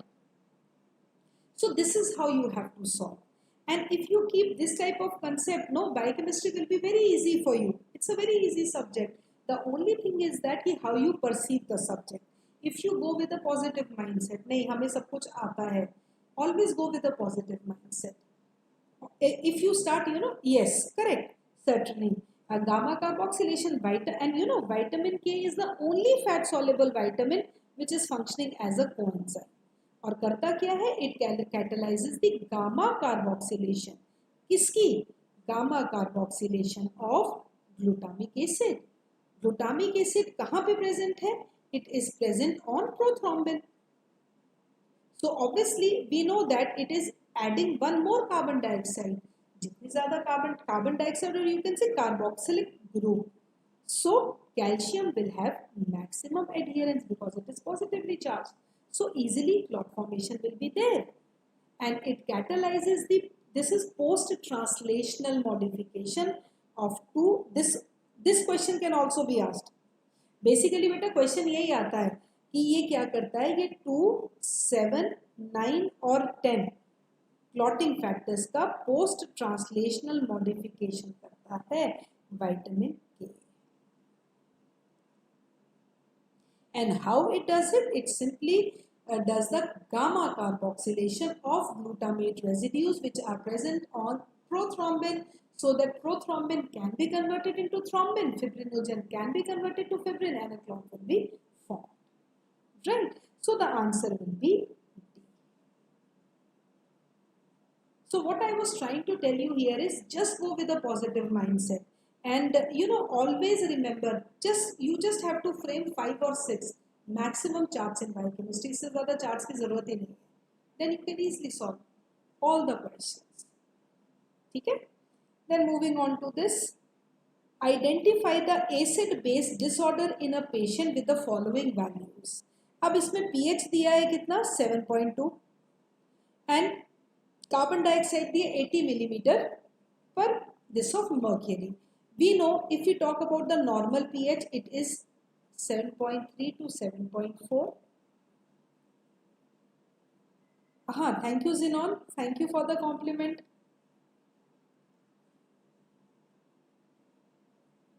Beta, if voice is not clear, just try to refresh your screen, because sometimes what happens is, this is, there are some merits also, there are some demerits also of online teaching.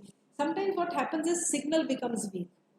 Because if this is the major problem, every student would have objected, no? So whenever you are finding a voice problem, just try to refresh your screen. I'll also refresh. If all the students complain, then I am going to refresh it. Right, yes. So pH ka itna hai. If we talk about carbon dioxide, what happens is it is 35 to 45. Carbon dioxide is more, a pH kam hai, that means acidosis is there, isn't it? And if I say carbon dioxide is more, it is respiratory acidosis. Clear? Acha, Xenon is attending all live sessions, that is why. Because वही है ना कि too many cooks spoil a broth. So it's like when you are attending so many things, so automatically one will be down, one will be up. So Xenon, just attend one. है ना? So the answer will be respiratory acidosis. Right? Tabhi I am not taking much of your time. Wherever I am finding the question requires detail, there only I am adding the detail. Otherwise, most of the questions are straightforward also, as you are also seeing, no? Then, which of the following has an autosomal recessive pattern of inheritance? अब इसके लिए भी बेटा you need to have a chart. Acha, he is expensive anesthetic agent. Okay. Yeah. So, which of the following have an autosomal recessive? हाँ, अब एक चीज और है बेटा. What I want to tell you here is, अभी right now तो I don't have a chart, but definitely I will share one chart with you. कि what you should know what are, because if we talk about Mendelian inheritance, if we talk about this, we know there are 5 main patterns of inheritance. एक होता है autosomal dominant, एक होता है autosomal recessive, right? एक होता है X-linked dominant, एक होता है X-linked recessive, and another is Y-linked inheritance, right? Y-linked inheritance, और एक और होता है maternal inheritance, which is also known as mitochondrial inheritance.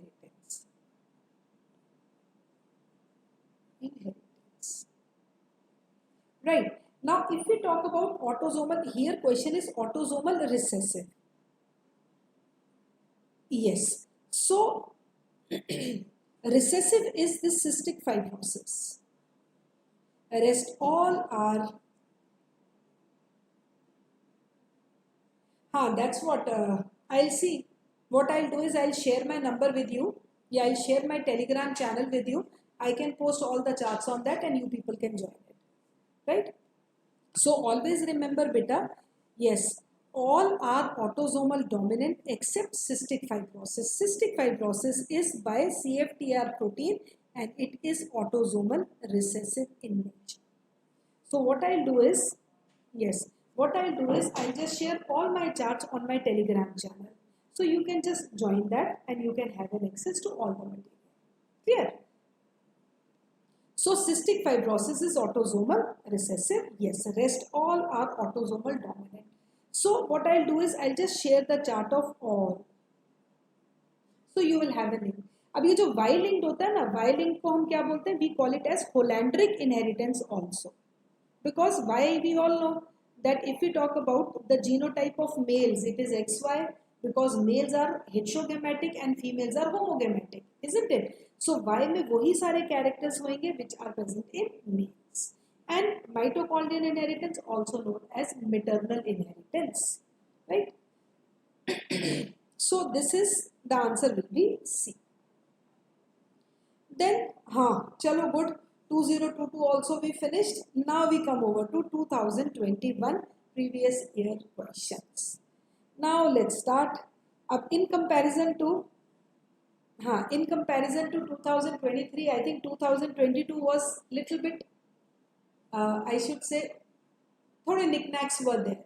Let's see 2021 के क्या है. अब now see, a person had a meal at 8 p.m. Okay. And recorded blood glucose क्या है? Melase. Beta, melase is mitochondrial.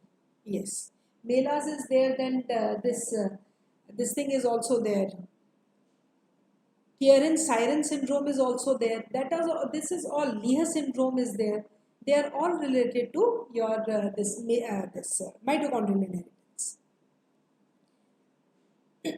And recorded blood glucose at 7 a.m. on the next day, which was 180 milligram per dl. What is the source of glucose in this patient?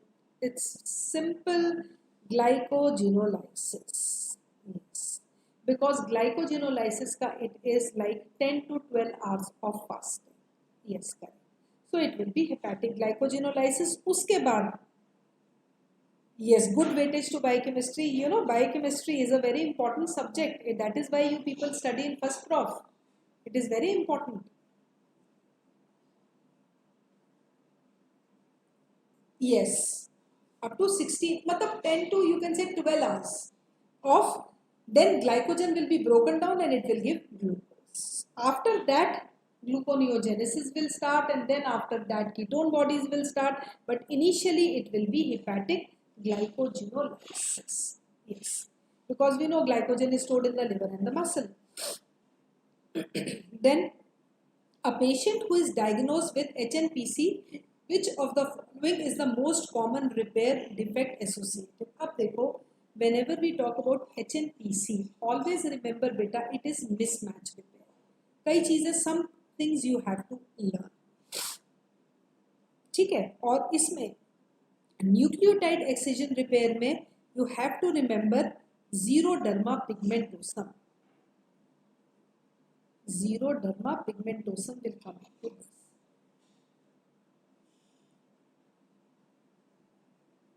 Yes, yes. इसमें mismatch repair का है. Again, I will share a list also with you. जिसमें non-homologous you can say pairing of chromosomes से होता है, homologous recombinant repair से होता है, जैसे SCID is there, ataxia is there. That chart also I will be putting up in my Telegram group, so you can see. Yes, ठीक है. Yes, Cocaine syndrome is also here. Xeroderma pigmentosum. इस पे question आता है xeroderma pigmentosum. This is also very important question. So xeroderma pigmentation क्यों होता है? Because it is due to nucleotide excision repair. Clear? So यहाँ पे क्या आंसर हो जाएगा? यहाँ पे the answer will be A. Then moving on to the next question. The multi-enzyme complex converts pyruvate to acetyl coenzyme A. The multi-enzyme complex converts pyruvate to acetyl-CoA. Identify E1. Achha, you have to identify E1 and E2. The question says, one second, E1 and E2, because answer में both are given. Yes, this also THD is also due to this nucleotide excision repair. You are right. Yes. Yeah. Always remember बेटा ये बहुत important question है and this question has been asked in so many different ways. जैसे सबसे पहले क्या होता है इसमें, I'll just show you the reaction. What happens is this pyruvate by a irreversible reaction. This you have to, telegram name I'll just share it with you in the end. Don't worry. It is by my name only. My name is Dr. Pooja Johri. So you can join that telegram group. It's like Biochemistry by Dr. Pooja Johri. Okay. So pyruvate is converted into acetyl coenzyme A. Always remember this is a irreversible reaction. Strictly irreversible. And that is why we say that carbohydrates can be converted to fats. But fats cannot be directly converted to carbohydrates. Right, one point. Then pyruvate is converted into acetyl coenzyme A in the presence of enzyme PDH. And always remember PDH is an example of multi-enzyme complex. Right? So basically what happens is that why multi-enzyme? Multi माने जैसे कहते हैं multiplex, बहुत सारी चीजें हैं.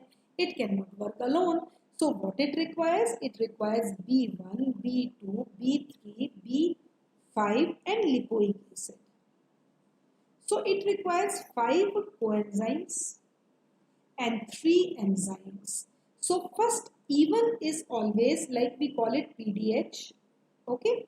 E2 we call as dihydrolipoyl transacetylase. And E3 we say it is dehydrogenase. Right. So E1 is PDH, E2 is transacetylase and E3 is dehydrogenase. Okay. So here, and this is oxidative decarboxylation. And what is the coenzyme required for this? Oxidative decarboxylation B1. सबसे important, and that is why we say glutamate reactions are irreversible. बेटा glutamate तो अलग से ही आएगा ना. Glutamate to what? When we convert glutamate to glutamine, that is irreversible. Because once glutamine is produced, it cannot go back to glutamate. Right?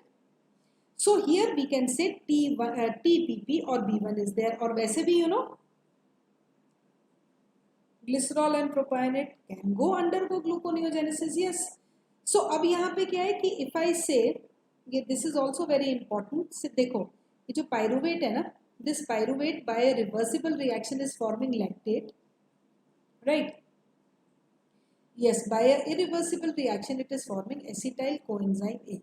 I told you na TPP is the major coenzyme for this reaction. Release of ammonia. Yes. So if I say कि TPP is absent, pyruvic acid का concentration will increase and lactic acid का concentration will increase. That is why we say B1 deficient subjects have lactic acidosis because of this reason. And PDH is the enzyme which is catalyzing the reaction. Right? So the answer will be here. अब देखो कहाँ पे E2? Yes, this is the answer. A. Right. Glutamate to aspartate. Beta, that is so your transamination. If any question comes from this topic, definitely I'll explain. Basically, glutamate to aspartate, the reaction is SGOT, serum glutamate oxaloacetate transaminase, or it is also known as aspartate transaminase, one and the same thing, right? Then we come over to again a repetitive question. मतलब एक चीज है niacin, tryptophan, pellagra. Just remember these words in a jumbled up way also. देखो how they are interrelated. Tryptophan is required for the synthesis of niacin. Okay. So if tryptophan is deficient, niacin की production नहीं होगी, and deficiency of niacin leads to pellagra. So I can say deficiency of tryptophan will also lead to pellagra. What my point? वही question आ गया. A 35-year-old, yes, इसमें तो मतलब literally आंखें बंद करके नियासिन पे टिक करना है, ठीक है.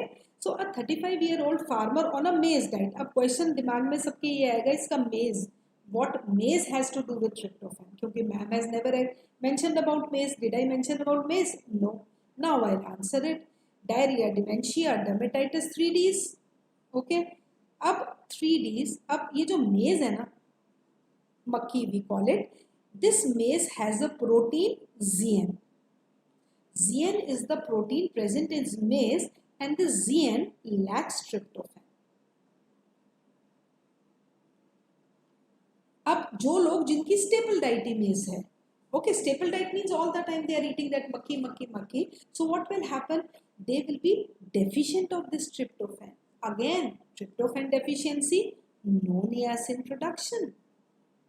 So no niacin means, beta maize में zein is the protein, not leucine. Zein is the protein. Yes. So no niacin. So the answer will be simply niacin. और niacin के साथ एक और चीज आपको याद रखनी है. What is that? Kesal necklace. Yes. Right. So the answer is C. Clear? Then moving on to the next question. Which of the following vitamins needs to be supplied in the diet of the patients with cystathionine beta synthase defect?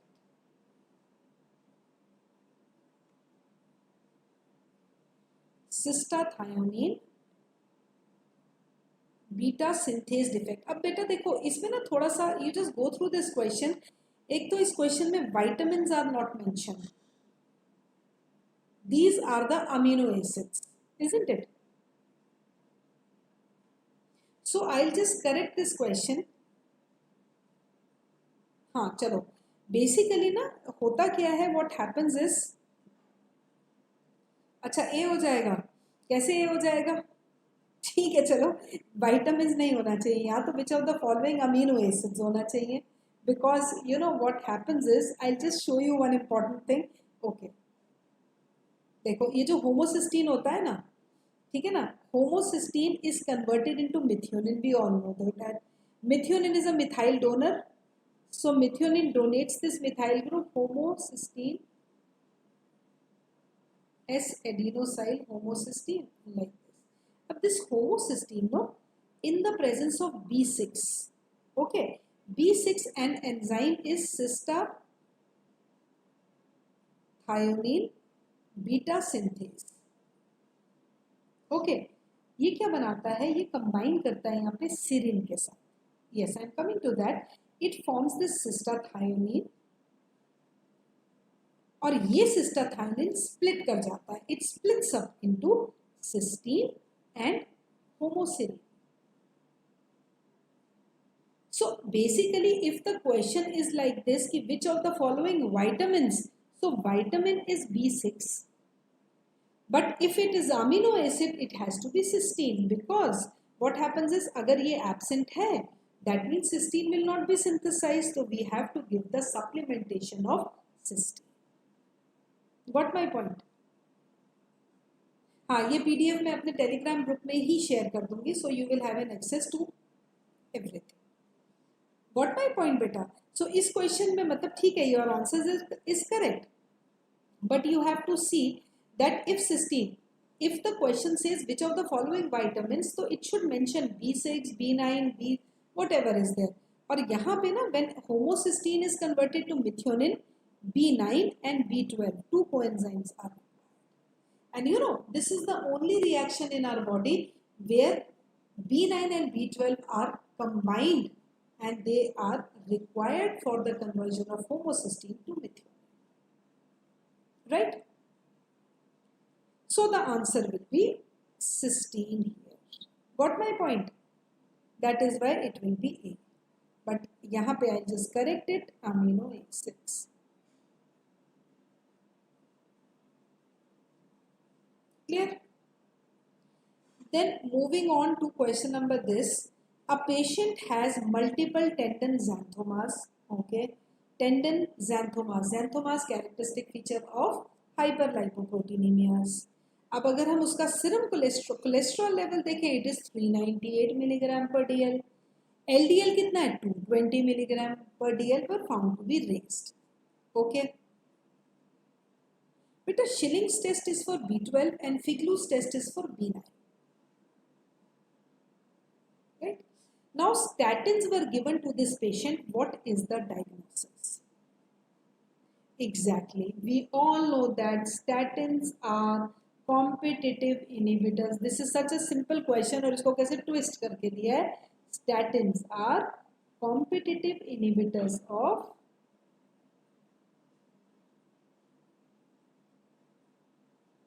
HMG-CoA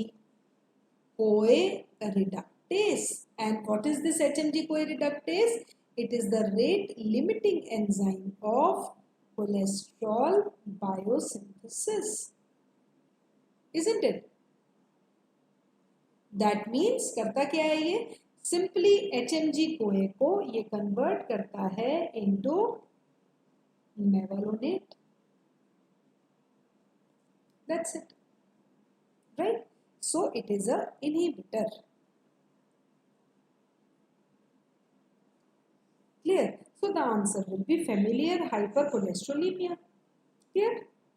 अब देखो कैसे घुमा के question दिया है. हालांकि this is very simple, but इसमें the main point which you have to remember is statin. Whenever the question is asked on statin, it is always asked on competitive inhibition only. Then moving on to the next question. My God, third time this question is being repeated. A patient presented with weakness, okay, anemia, bony pain and hepatosplenomegaly. A histological picture is shown with cells in bone marrow. Beta glucocerebrosidase. ApoB100 कहाँ से आ गया? ApoB100 बेटा, sertraline. ApoB100 कहाँ से आया? ApoB100 is for VLDL. हाँ, यहाँ पे तो it is clear. Beta glucocerebrosidase. Again, for the third time, I will write Gaucher's disease. Yes. Crumble tissue paper appearance. Answer is. अब देखो, 3 times this question has been repeated. So 4th time also this question can be repeated. And वैसे भी, you know, this is a frequently asked question. एक तो Gaucher's and Tay-Sachs. Very, very important. Yes. कहाँ गया? टैंगियस. बेटा टैंगियस disease में पता क्या होता है? This is a question of hypolipoproteinemia because here the HDL receptor is defective. एक होता है protein ABCA1, ATP binding carrier protein है. ATP इसको कैसेट बाइंडिंग प्रोटीन भी बोलते हैं. तो ये क्या करता है? It brings in cholesteryl ester and it gives it to HDL. So this receptor is absent. So obviously HDL का नहीं होगा. सो इसमें क्या हो जाता है? कोलेस्ट्रॉल डिपॉजिट्स हो जाते हैं and it leads to, because orangish colour, जैसे हम टैंग नहीं पीते हैं, Tang is orangish in colour and Tang खट्टा खट्टा होता है, tonsils. So that is why it is Tangier's disease. Yes, ABCA1, ATP binding carrier protein. This is a gene basically which is bringing cholesterol esters from the peripheral organs, giving it to HDL. Yes, right, Shiva. So this is Gaucher's disease. Then transparency of corneal endothelium. अब देखो बेटा, cornea. Whenever we talk about cornea, you know, always remember it is always associated with keratin sulfate. Because ये जो cornea में you can say first isolated, you can say first mucopolysaccharide which was isolated from cornea was keratin sulphate. Always remember, ठीक है. और ये जो हाँ, low HDL होगा. That is what I am saying ना बेटा, LDL HDL receptors are absent, so obviously it will have low HDL. Yes, keratin sulfate, and always remember keratin sulfate is the only mucopolysaccharide which lack uronic acid. This is also very important. Lack uronic acid. So the answer is B. Heparin, yes, in the glomerular basement membrane पे करता है. Chondroitin sulfate is present in skin and hyaluronic acid जैसे wound healing और उसमें help करता है. Yes, correct. ये देखो आ गया ना question. Which vitamin deficiency causes this? You can see the presence of this necklace. मैं ऐसे highlight करती हूँ. This. Can you see it? So this is Kesel necklace, और Kesel necklace किसकी deficiency से होता है? Now you know. Due to the deficiency of niacin. Right? Yes. So again I am writing it. 60 milligram of tryptophan synthesizes 1 milligram of niacin. Yes. Correct. Right. Okay, so the answer is B. So you can see after solving so many questions, you can just have an idea ki how easy questions are. It's just you need to have a knowledge of the subject. That's it. That is what matters. You know. Then comes same question but in a twisted way. A 25-year-old patient presented with dark urine, which further blackens on exposure to air. In maize eaters, yes. Maize eaters ka bhi I have explained the thing, na, why? Yes. So what's the enzyme defect in this case?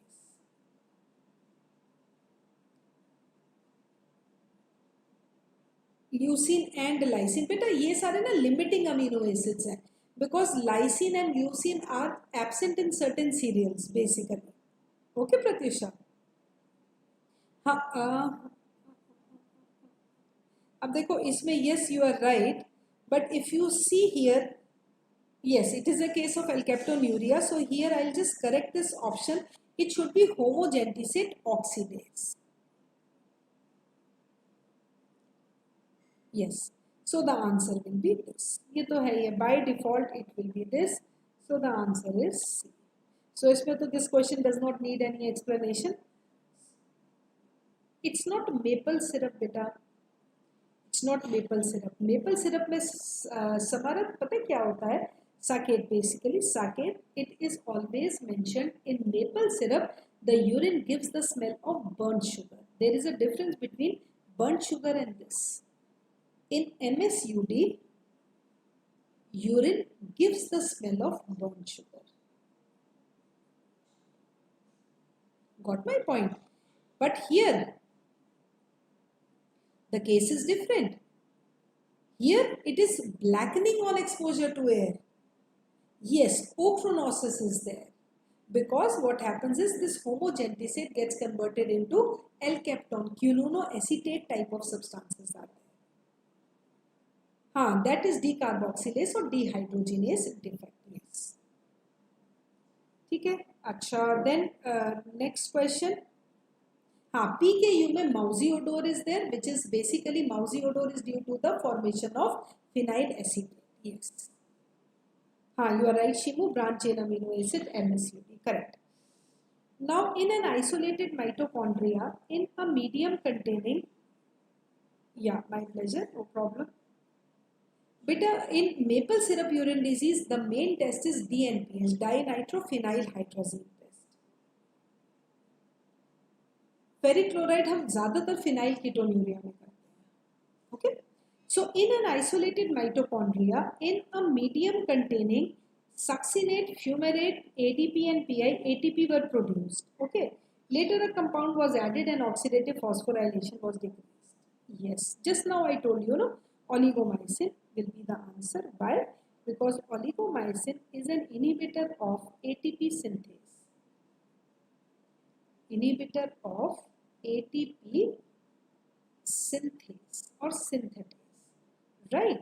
And we know that it is known as oxidative phosphorylation.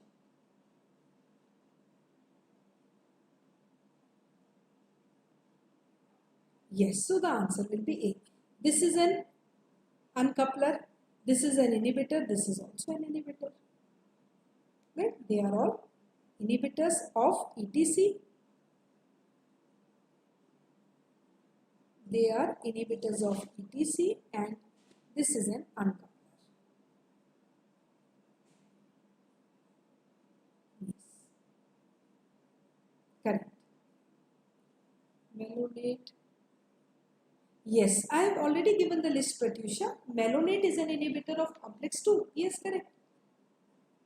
Rotenone is for complex 1. Yes. Then we come over to a patient presents with a history of night blindness, corneal drying and white dot spots. Which of the following is found in this patient? Again, अब इसमें बताओ, can you tell me what can be the answer to this question?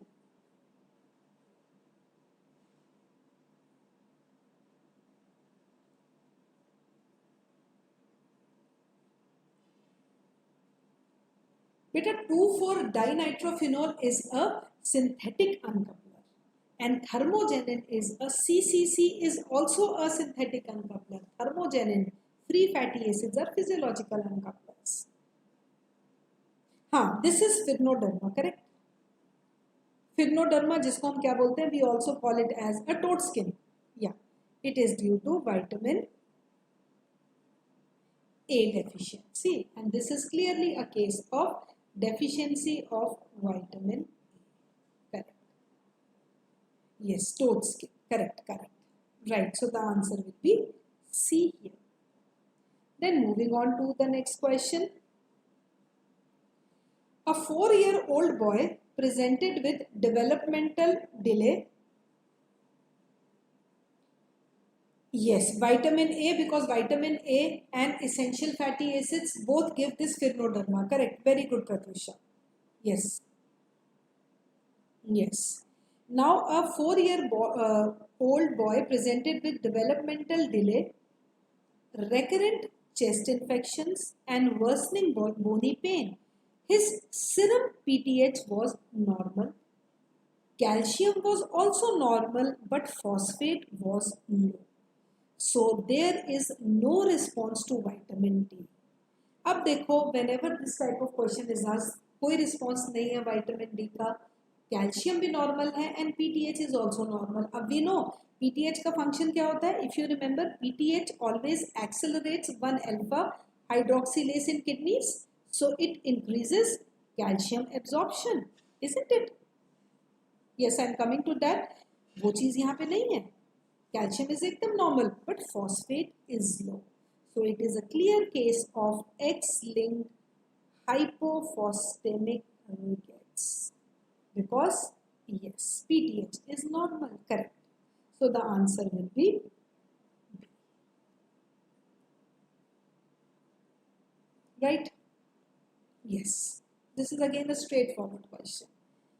Then a child is presented with loose stools multiple times. He is managed with ORS, okay? And glucose in ORS is absorbed by which transporter?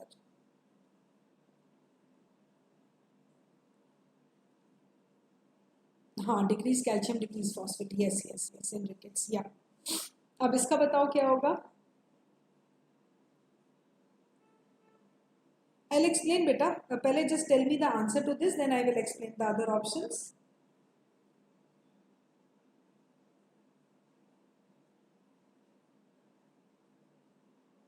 Yes. Pele, the answer will be this. Why? Because always remember, yes, educate me is so, yes, AAA. It has to be AAA. Why? Because always remember this carrier protein. It always has 2 binding sites. Always remember. Yes, SGL2 is in kidneys, SGLT1 is here, and what happens is glucose will bind only when sodium will bind. Always. GLUT4 में नहीं होती है facilitated diffusion, GLUT5 में होती है. GLUT4 is insulin dependent, okay, and GLUT1, this is for glucose, very important. The main thing is question में है ना glucose in ORS. ORS का मतलब oral rehydration, we know that solution.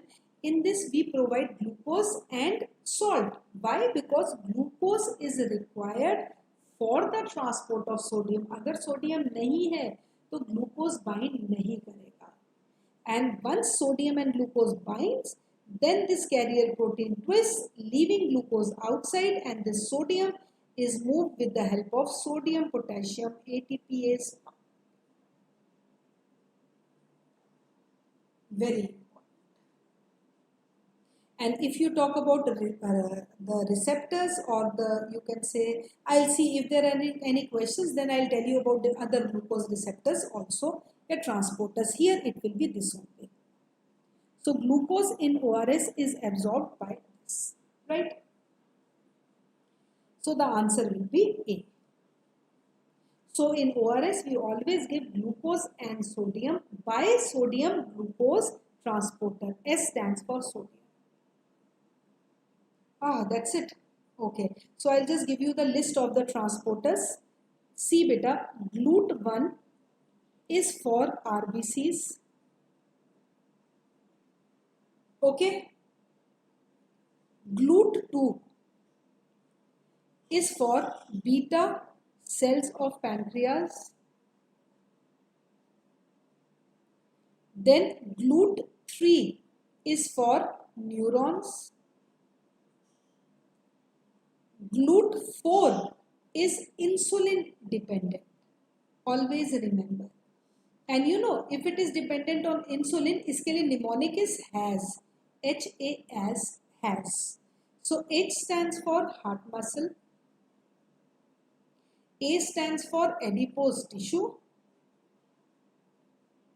And S stands for skeletal muscle. Right, so this is insulin dependent. Clear, GLUT5 is facilitated diffusion.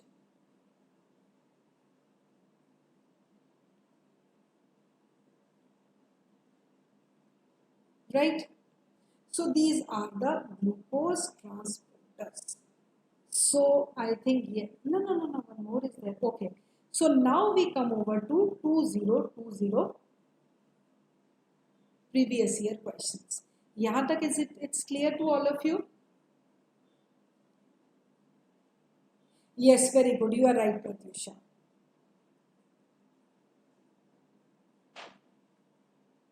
Then we come over to this. Okay, 2020. Now let's see what are the questions. Which is insoluble in water?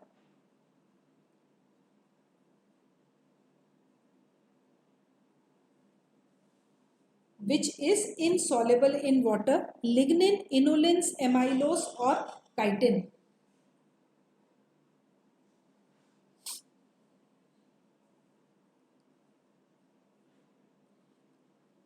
All clear, चलो good. बेटा insoluble कौन सा होता है water में? Lignin is insoluble in water. Amylose is least soluble. होता तो है but थोड़ा सा warm करना पड़ता है इसको. Chitin is soluble. Yes. इन चारों में अगर हम देखें तो lignin is the one which is insoluble. Chitin तो basically वैसे भी you know chitin कहाँ पे present होता है? Chitin is present in the exoskeleton of the insects.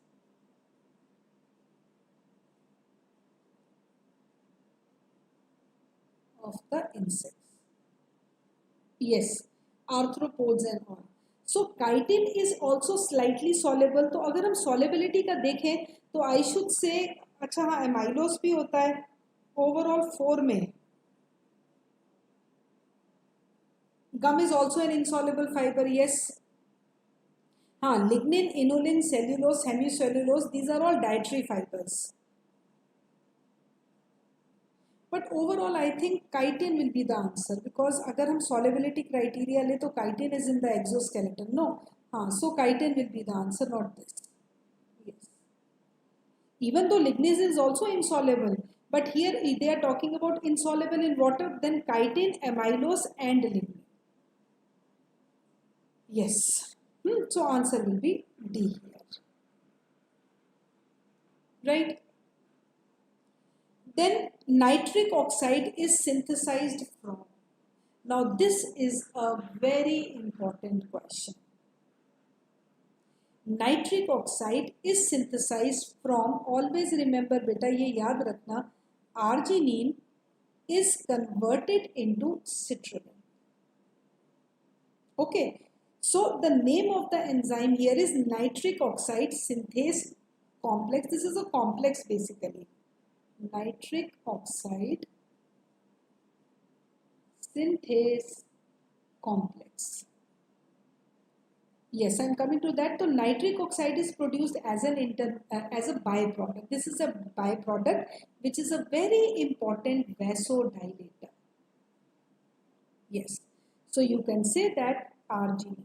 This is very, yes, vasodilator. It helps in relaxation of the smooth muscles. So the answer will be D here. Yes, right. Then next question. Deficiency of which of the following vitamins causes this scenario? It works with cyclic GMP. Yes, the second messenger used in nitric oxide is cyclic GMP. Correct. Yes, correct. Right. Then again, deficiency of which of the following, same question.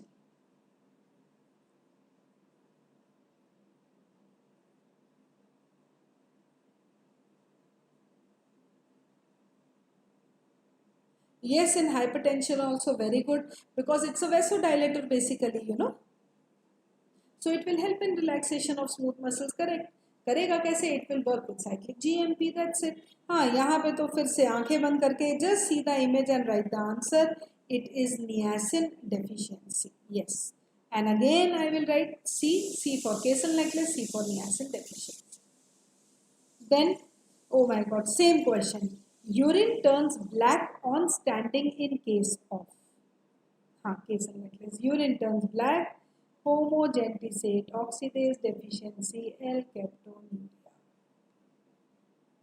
इसमें भी I don't think, अच्छा, it has not moved. The screen has not moved. Okay, now the screen has moved. So you can say urine turns black on standing in case of homogentisate oxidase deficiency L-captonuria. इसमें भी आंखें बंद करके you can write the answer like this. Yes. Yes. ठीक है. Then again a similar question. Yes, answer will be A. Homogentisate oxidase, where urine turns black on exposure to air. The disorder is known as L-captonuria. Correct. ठीक है. Then moving on to the next question. What is the mucopolysaccharide present in glomerular basement membrane? Just now I told you when we discussed about different. Cornea में it is always keratin sulfate. Skin में it is chondroitin sulfate, and if we talk about the glomerular basement membrane, it is heparin sulfate. Yes. So the answer is A. So इसमें भी I don't think this question also requires any explanation, and this is very very important again. ठीक है. अब next coming over to the next question. अब ये question थोड़ा सा tricky है, because whenever the questions on the ratios are asked, the students are confused, isn't it? Low insulin glucagon ratio, low NADH NAD ratio, low ATP ADP ratio. But you have to basically focus it on, little bit of mathematics is involved. Numerator is high or denominator is high, that depends on the ratio. ठीक है? Yes, it has a negative charge, right? Now see, which enzyme is active during low insulin glucagon ratio? low insulin glucagon ratio है, तो कौन सा enzyme इसमें rise करेगा?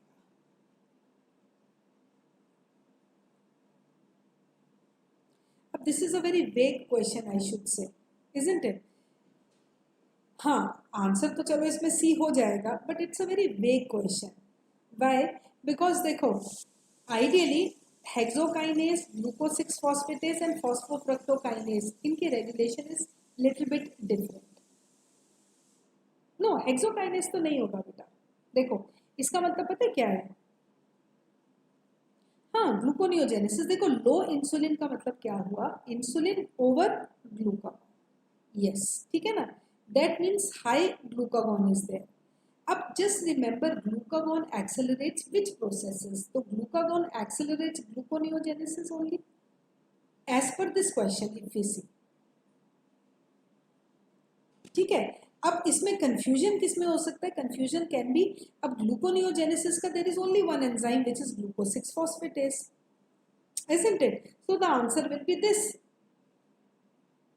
because it is basically catalyzing the conversion of glucose 6 phosphate to glucose, right? So it will lead to the formation of glucose.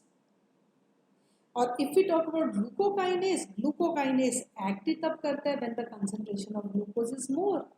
It is more than 100 milligram per dl, right? So the answer will be C. Yes, correct. Glucagon is provided only when there is hypoglycemia so that it can bring hypoglycemia.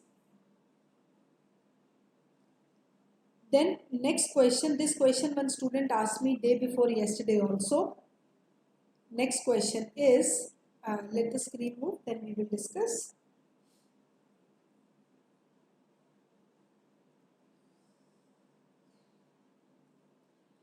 Question ये है that which of the following is true about the structural organization of proteins?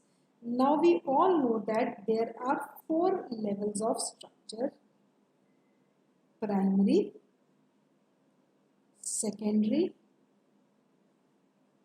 tertiary and quaternary, right?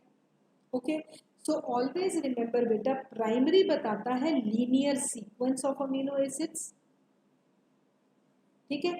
secondary बताता है थोड़ा सा little bit more complicated. tertiary बताता है the 3-dimensional structure and quaternary is which is a combination of all the 4. Okay, now let's look at the options. tertiary structure is 3-dimensional. Yes, just now I told you, correct. ठीक है. Primary, secondary and tertiary structures are destroyed by denaturation. No, always remember primary structure is never destroyed by denaturation. Never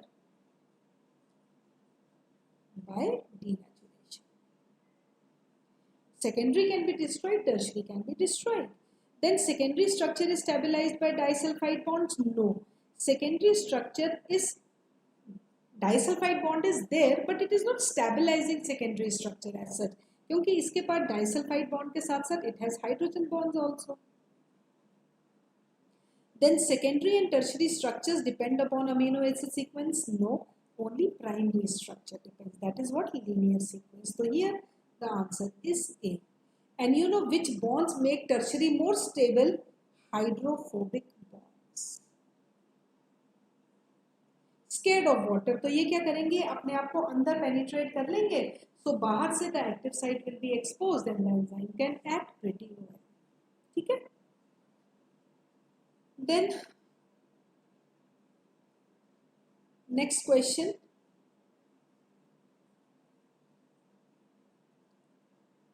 a 50-year, one second, let the screen move, then we will discuss this.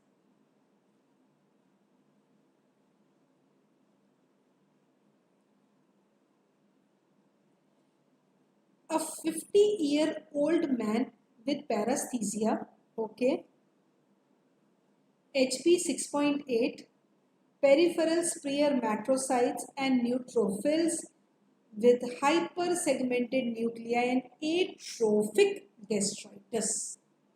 Neuropathy is there, HB is less, then macrocytic anemia is there. So, and atrophic gastritis, we all know that vitamin B12 is the one which is actually known as extrinsic factor of Castle, as it is absorbed maximum in the ileum with intrinsic factor of Castle. isn't it? So atrophic gastritis is the main one. So the answer will be simply B12 deficiency. Yes, very good. So the answer will be, again, this is straightforward. Vitamin B12 deficiency, right? Then, right, so ये तो question, it is simple because we all know that vitamin B12 को क्या बोलते हैं? It is also known as intrinsic factor of calcium. ठीक है? Then next question is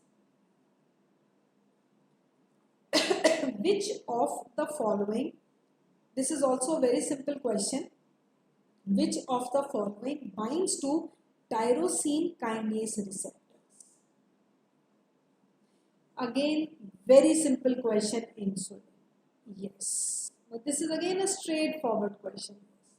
Insulin dependent tyrosine kinase receptor, correct. Yes. So इसमें तो again this question does not require any explanation, right? Now moving on to the next question. अब देखो, always remember peptide hormones. Yes. Now see, always remember that every year one question is asked on inhibition, whether it is non-competitive inhibition or whether it is competitive inhibition. Yes. Now if we talk about non-competitive inhibition, you can see that competitive inhibition होती है, एक non-competitive होती है. What is the basic difference? हाँ, इसमें yes, in non-competitive inhibition, always remember that Vmax will always decrease, but Km will remain constant. There are three type of inhibition. एक हो गई competitive, I just write. एक हो गई non-competitive,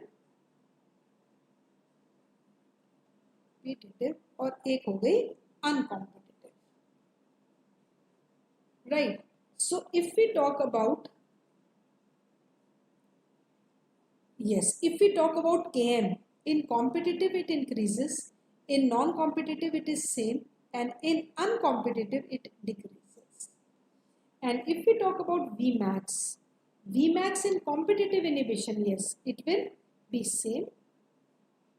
Here it will decrease and here it will decrease. So here the question is non-competitive inhibition.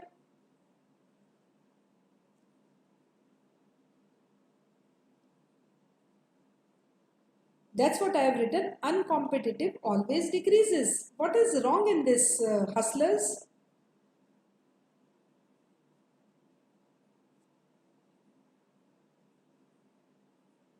Always remember, in competitive Km increases and Vmax is same. In non-competitive Km is same, Vmax always decreases because there is no competition. Okay. So why there is a confusion, hustler? If there is any confusion, you can ask me now only, beta.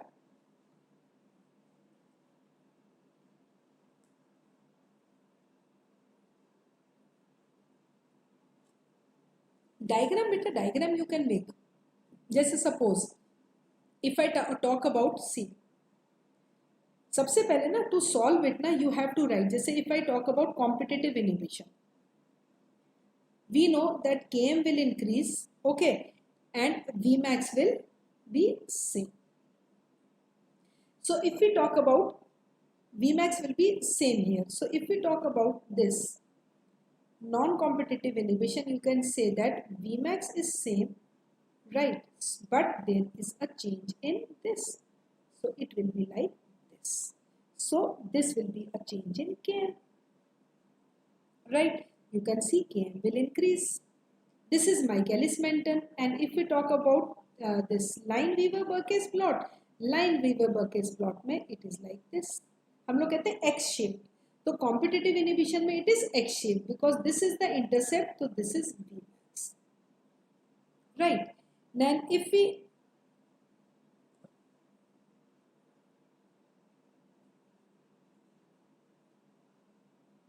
okay, no problem बेटा. और if we talk about non-competitive में क्या होता है? I will provide you with the material, don't worry hustlers. Okay, you can join my so if we talk about non-competitive inhibition, non-competitive में क्या है, Km remains the same but Vmax will decrease. So if Vmax decreases, what will be the shape of the graph? If we talk about this, Km is the same but Vmax is decreasing. So it is same but this decreases. Or if we talk about this, it is V shape. V shape means like this.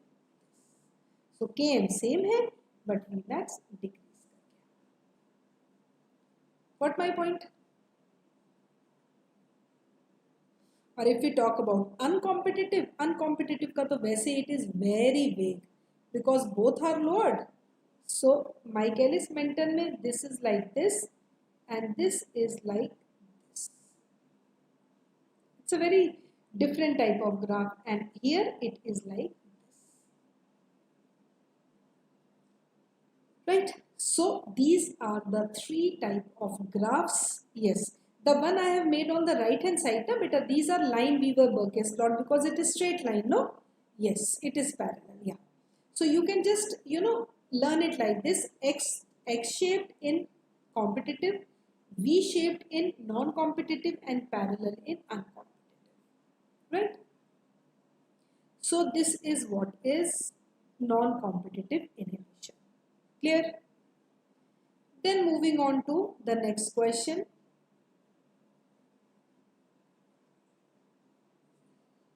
Right?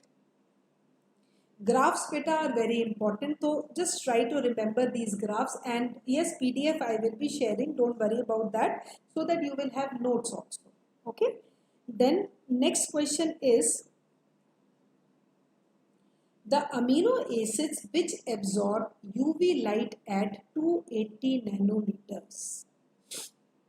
Always remember 280 nanometers pe the aromatic amino acids behave. So if we talk about all the four, only there is one aromatic amino acid which is tryptophan. Yes. So the answer is tryptophan because ऐसे याद रखो tryptophan is a heterocyclic or aromatic amino acid. We all know that it has this type of structure. It is basically heterocyclic also, isn't it? Yes, yes. So this is benzene ring and this is your CH2 and this is the structure. This is benzene ring, this is indole. Combined it is indole. Correct. That is why it is heterocyclic also. So the answer is tryptophan. Right? Heterocyclic, correct. इसीलिए हम क्या कहते हैं tryptophan के लिए ना indole ring है ना, तो there is a characteristic test for this and that test is known as Hopkins Coles test. Hopkins-Coles test is a specific test for tryptophan. And phenylalanine is an aromatic amino acid. Phenylalanine के लिए the test is xanthoproteic test because उसमें सिर्फ एक benzene ring होती है. Clear? Then next question, ApoB48. All are aromatic, yes. Then ApoB48 is a remnant of at 280 nanometers, yes. बेटा इसको learn करने के लिए ना always remember, I'll just mark the answer. इसको you have to learn. There are two apoproteins. एक होता है ApoB48 and ApoB100. They are produced as a result of RNA editing. And basically होता क्या है, and they are synthesized in the liver.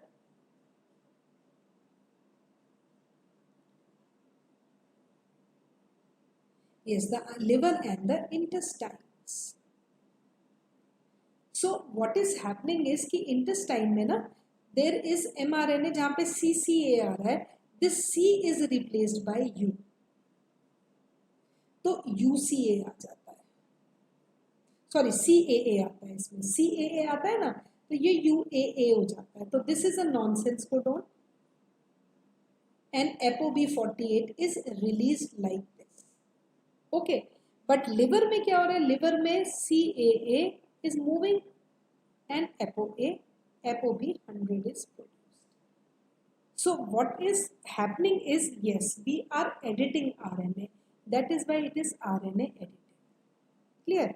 This is also a very important question, and always remember there are only two apoproteins which are produced as a result of RNA editing, ApoB48 and ApoB100. Right? The next question. How many questions are there? The next, adenosine is 28%. Okay, let the screen move, then you will see this question.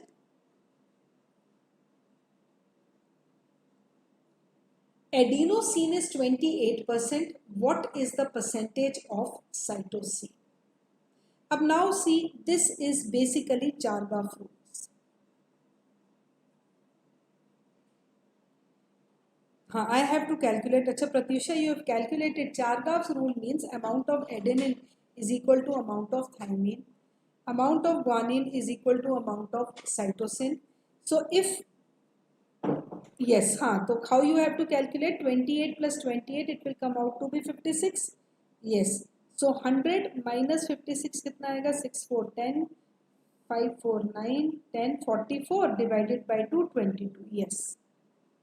22 will be the answer.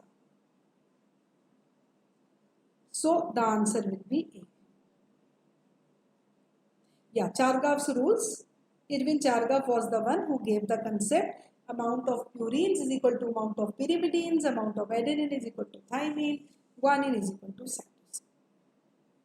44 divided by 2 बेटा, क्योंकि percentage of cytosine पूछा है. अगर इसमें दोनों का पूछते तो वो आता. ठीक है. Melting point क्या होता है बेटा? Melting point is Tm.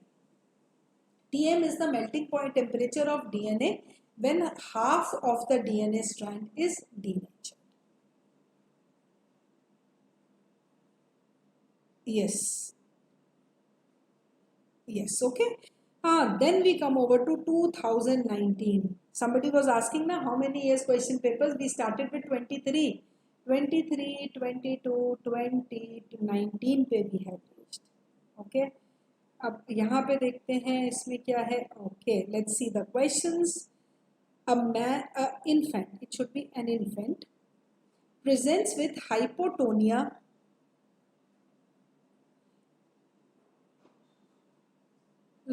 manganese, beta manganese is used. An infant presents with hypotonia and seizures. It was confirmed to be cerebrohepatorenal syndrome. Which of the following is accumulated in the brain in cerebrohepatorenal syndrome? ये भी बहुत important question है. इस पे there are 3 terminologies which can be asked. एक तो cerebrohepatorenal syndrome is due to, basically it is very long chain fatty acids. It's not long chain, it should be very long. Okay, because long chain fatty acids में हमारा palmitic acid भी आ जाता है, which is not done. So very long chain VLCFAs क्या करते हैं? They are oxidized when they enter in the peroxisomes. और peroxisomes में जाकर the end products are octanoyl CoA plus acetyl CoA. ठीक है. This octanoyl CoA will then enter in the mitochondria for beta oxidation. Yes, it should be very long chain fatty acid, not long chain. Long chain is basically palmitic acid. तो palmitic acid की deficiency से तो नहीं होगा ना. So the protein or the gene which is expressing this, which is transporting it, if it is absent, there is accumulation of this, and this syndrome is known as Zellweger's syndrome.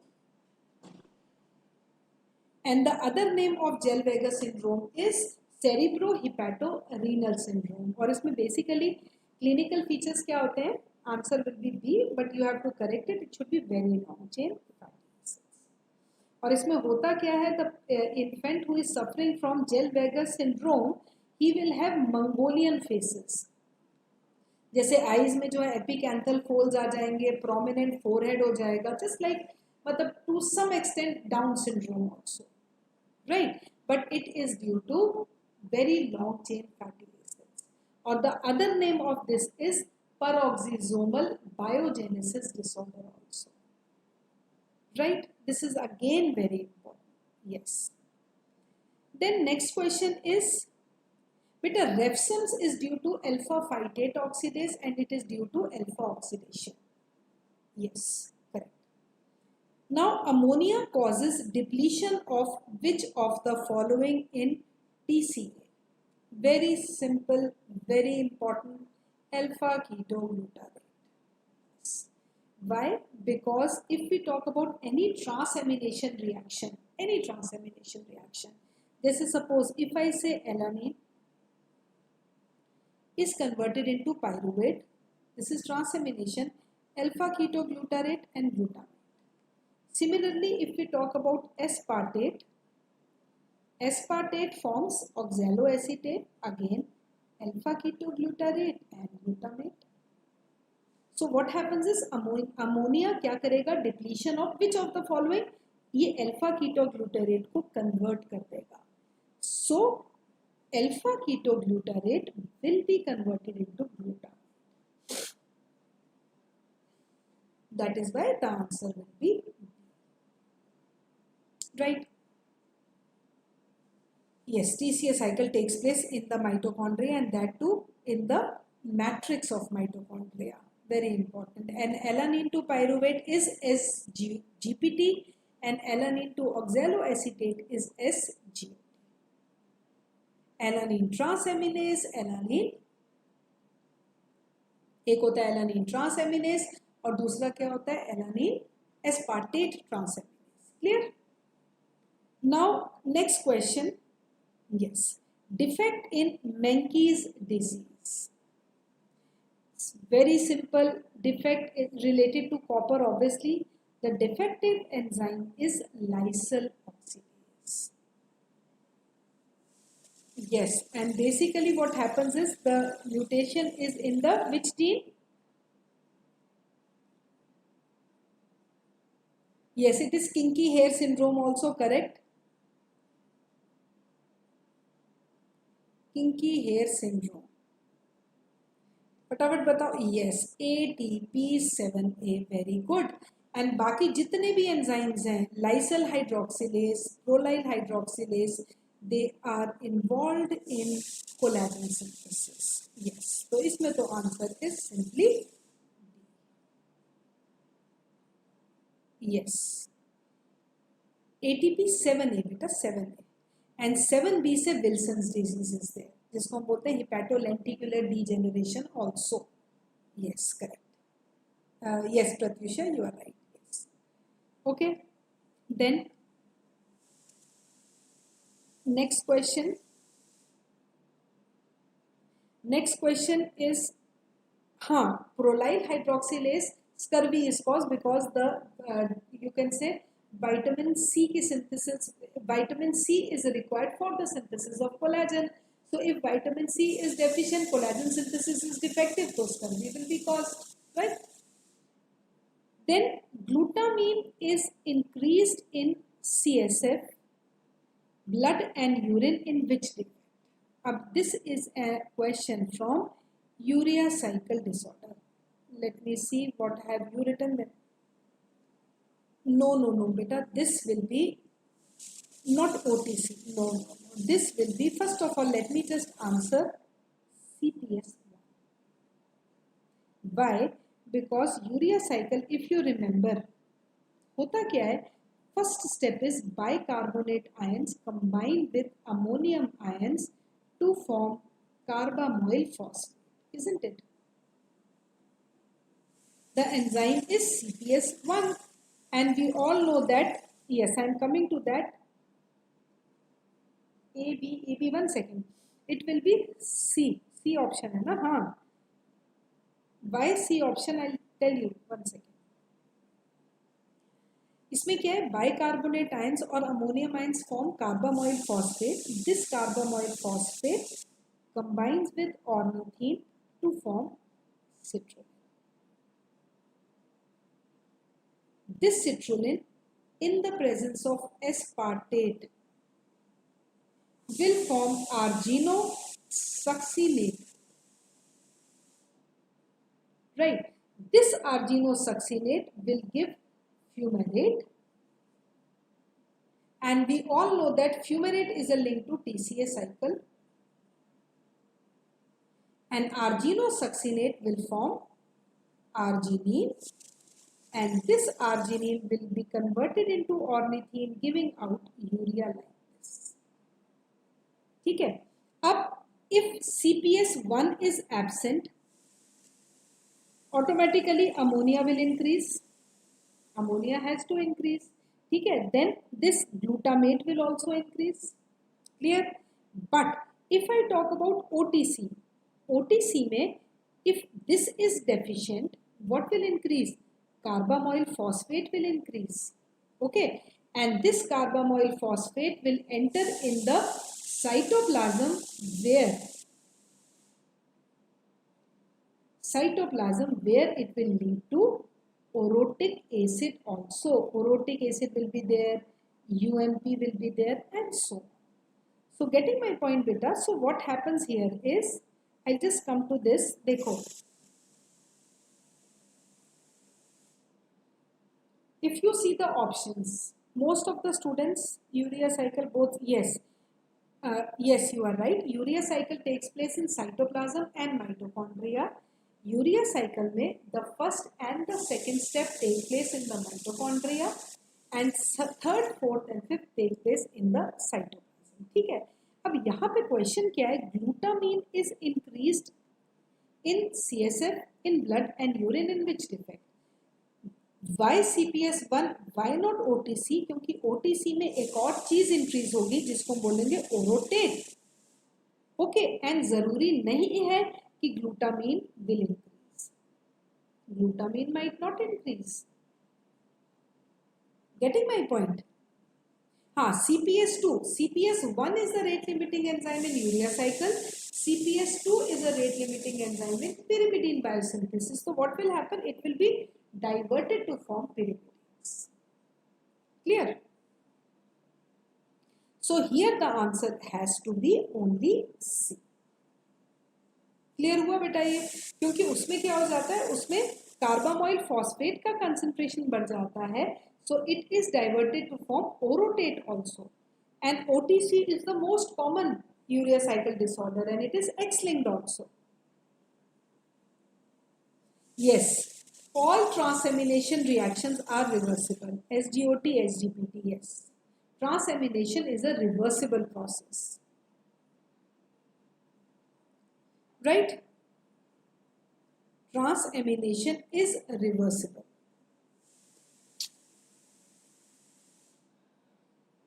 Okay, Sahana? So, right? So after that, then we move on to the next question. Now this question also has been asked so many times. Amino acid required for the conversion of norepinephrine to epinephrine. This is a question from tyrosine metabolism.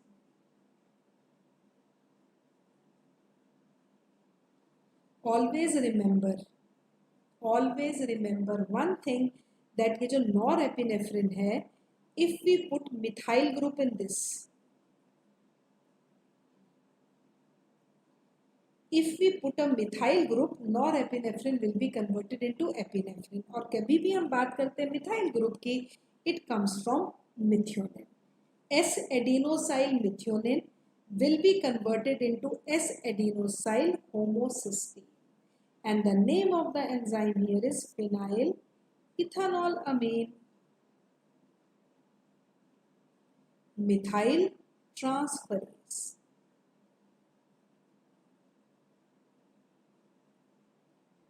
Very, very important. SAM is S-adenosyl methionine.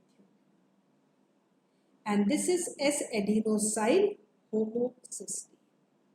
Right? So, and this is a very important question. You know, sometimes the question is asked like this, that the methyl donor in conversion of norepinephrine to epinephrine is, yeah, the enzyme required for the conversion of norepinephrine to epinephrine is. So is tarah se these questions have been asked, and this is a very important question also. So the answer will be what? Methionine. And always remember, whenever methionine has to donate its methyl group, it has to be converted into its active form, and the active form of methionine is S-adenosyl methionine. Once methionine donates its methyl group, it is converted into S-adenosyl homocysteine. Then moving on to the next question. Creatinine, nitric oxide and urea are synthesized from which amino acid? Just now I have discussed this. What will be the answer, beta? Arginine. Yes, correct. Arginine will be the answer, because arginine forms citrulline. We all know that. Okay, giving nitric oxide. Then creatinine, if we talk about creatinine is formed from creatine, right? And creatine is formed from glycine, arginine and methionine. Again, methionine serves as the purpose of methyl donor. It donates methyl group. Or creatine, when it loses a molecule of water, it forms creatine. So the answer is arginine. Yes, very good. And urea, so we all know. Urea ka bhi, just now I showed you urea cycle. Last step, fifth step, जिसमें arginase आ जाता है. So arginine, when it is hydrolyzed, it forms ornithine, giving out urea. Yes, creatine, when it loses a molecule of water, it forms creatine. Very good. Yes. If CPS1 is not in the answer, yes, then you can write OTC. Then you can write. But when OTC will be given, na, definitely orotic acid to aayega hi aayega. Always remember. Okay? Now, which of the following is not a dietary fiber? Yes, gum. Cellulose is a dietary fiber, but it is an insoluble dietary fiber.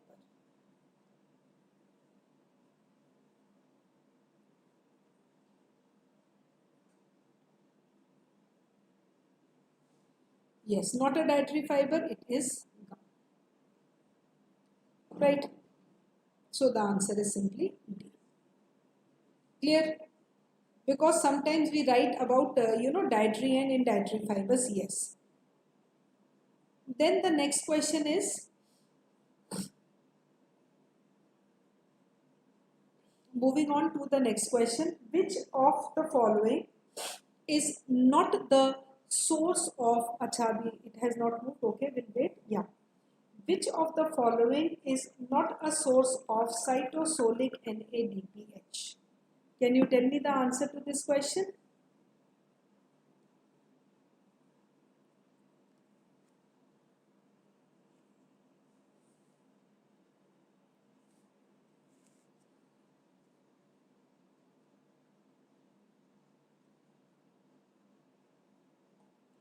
Which of the following is not a source of cytosolic NADPH?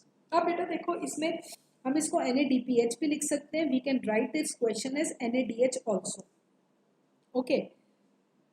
Up, the thing is that if we are talking about NADPH, G6PD is there. If we are talking about NADH, this is there, this is there. Okay. Only this will be the answer which is not there. Why? Because if I talk about isocitrate dehydrogenase, very good Anurag, ATP citrate lyase is not a source.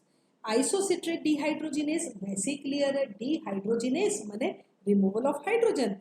तो ये क्या करता है? ये simply isocitrate converts isocitrate into alpha ketoglutarate. Right? So automatically NADH is given out, which will go to cytosol. Matlab it's a source basically. ATP citrate lyase क्या करता है? This reaction is simply taking place in the cytoplasm. It has nothing to do with NADH or NADPH, क्योंकि ये क्या कर रहा है? ये simple citrate को split कर रहा है into acetyl coenzyme A and oxaloacetic acid. So no involvement of citrate is there. Similarly, malate will be converted into oxaloacetate. Again, this NADH is required. Glucose 6-phosphate dehydrogenase. Again, dehydrogenase. So NADPH is required. So in all the reactions, NADH will be there. Only ATP citrate lyase में nothing will be there. Got my point? और ATP citrate lyase वैसे भी क्या करता है? This basically tells us about the amphibolic nature of TCA cycle. Because why TCA cycle is amphibolic? Because it leads to the synthesis of fatty acids. कैसे? Taking citric acid as one of the intermediate. So this is very important. Clear? And then we come over to the next question. Next question is clear हुआ बेटा?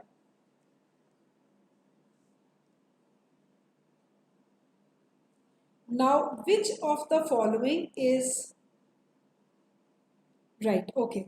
Which of the following is increased in LCAT deficiency? Yes, whenever there is deficiency of LCAT. पहले तो what is this LCAT? पहले I'll just write the answer. What happens is, I'll just come to that. Lecithin, cholesterol, one second, cholesterol, acyl transferase. ठीक है.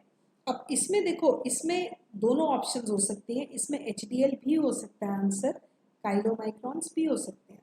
I'll just come to that. अब now see LCAT enzyme क्या करता है? It simply converts cholesterol to cholesterol ester plus lysolecithin. Right. अब cholesterol plus lecithin, or in other words, it is handing over this cholesterol ester to HDL. ठीक है. But यहाँ पे क्या है? Is increased in LCAT deficiency. So in, yes, very good. Here chylomicrons will increase, but HDL will decrease in comparison to chylomicrons. Chylomicrons will always increase because they are having basically TH is only triacyl glycerols. So their concentration will increase. Got my point? So यहाँ पे the answer, most appropriate answer will be chylomicrons here. उसके बाद VLDL आएगा. Right? How many questions are there? Let me see.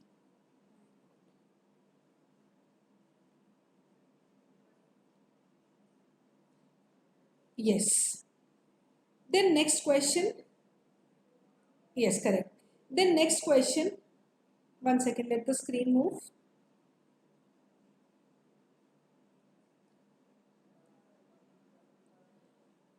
बेटा क्योंकि देखो यहाँ पे क्या है सहाना, यहाँ पे जो HDL है ना, HDL कोलेस्ट्रॉल को कैरी कर रहा है. LCAT एंजाइम का फंक्शन ही क्या है? LCAT एंजाइम तो दे ही नहीं रहा है उसको कोलेस्ट्रॉल. इसीलिए काइलोमाइक्रॉन्स इंक्रीज हो रहे हैं, क्योंकि chylomicrons are the basic ones जिनमें THs ज्यादा है. Getting my point? That is why HDL will decrease, because HDL has nothing to do with that. सबसे पहले काइलोमाइक्रॉन्स बढ़ेंगे, then VLDL will increase, then LDL and HDL will come. Okay. Next, true regarding mitochondrial DNA is इसमें simple सा inherited from mother. Always remember, yes. Always remember it is ectocircular. Right? It has high mutation rate.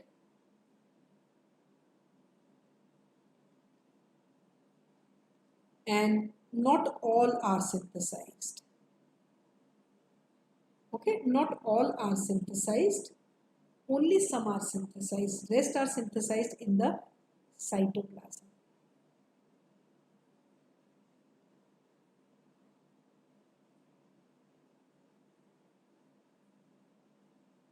Right? And by low mutation, they have high mutation rate because they lack the introns. That is what I am also surprised. How many questions are there? I was just going to see how many questions are left. 1 second, let me see.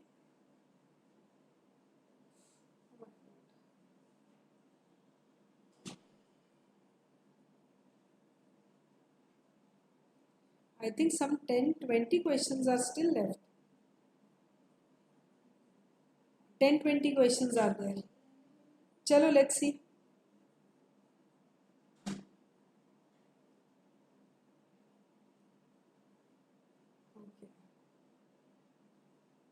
Only 10 questions are left, beta.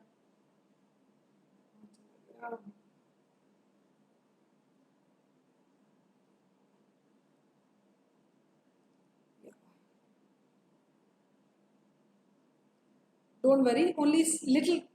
Yeah, okay, yeah. Chalo. Let's see the next question. Protein not synthesized in the liver. 1 second, let the screen come. Then we'll go fast. Okay? Don't worry. Because now the questions I can see they are simple. Now, proteins not synthesized in the liver are. Always remember, if we talk about albumin, ours is synthesized. If we talk about this, okay? Yes, immunoglobulins are not synthesized in the liver. Yes, correct. So the answer will be B.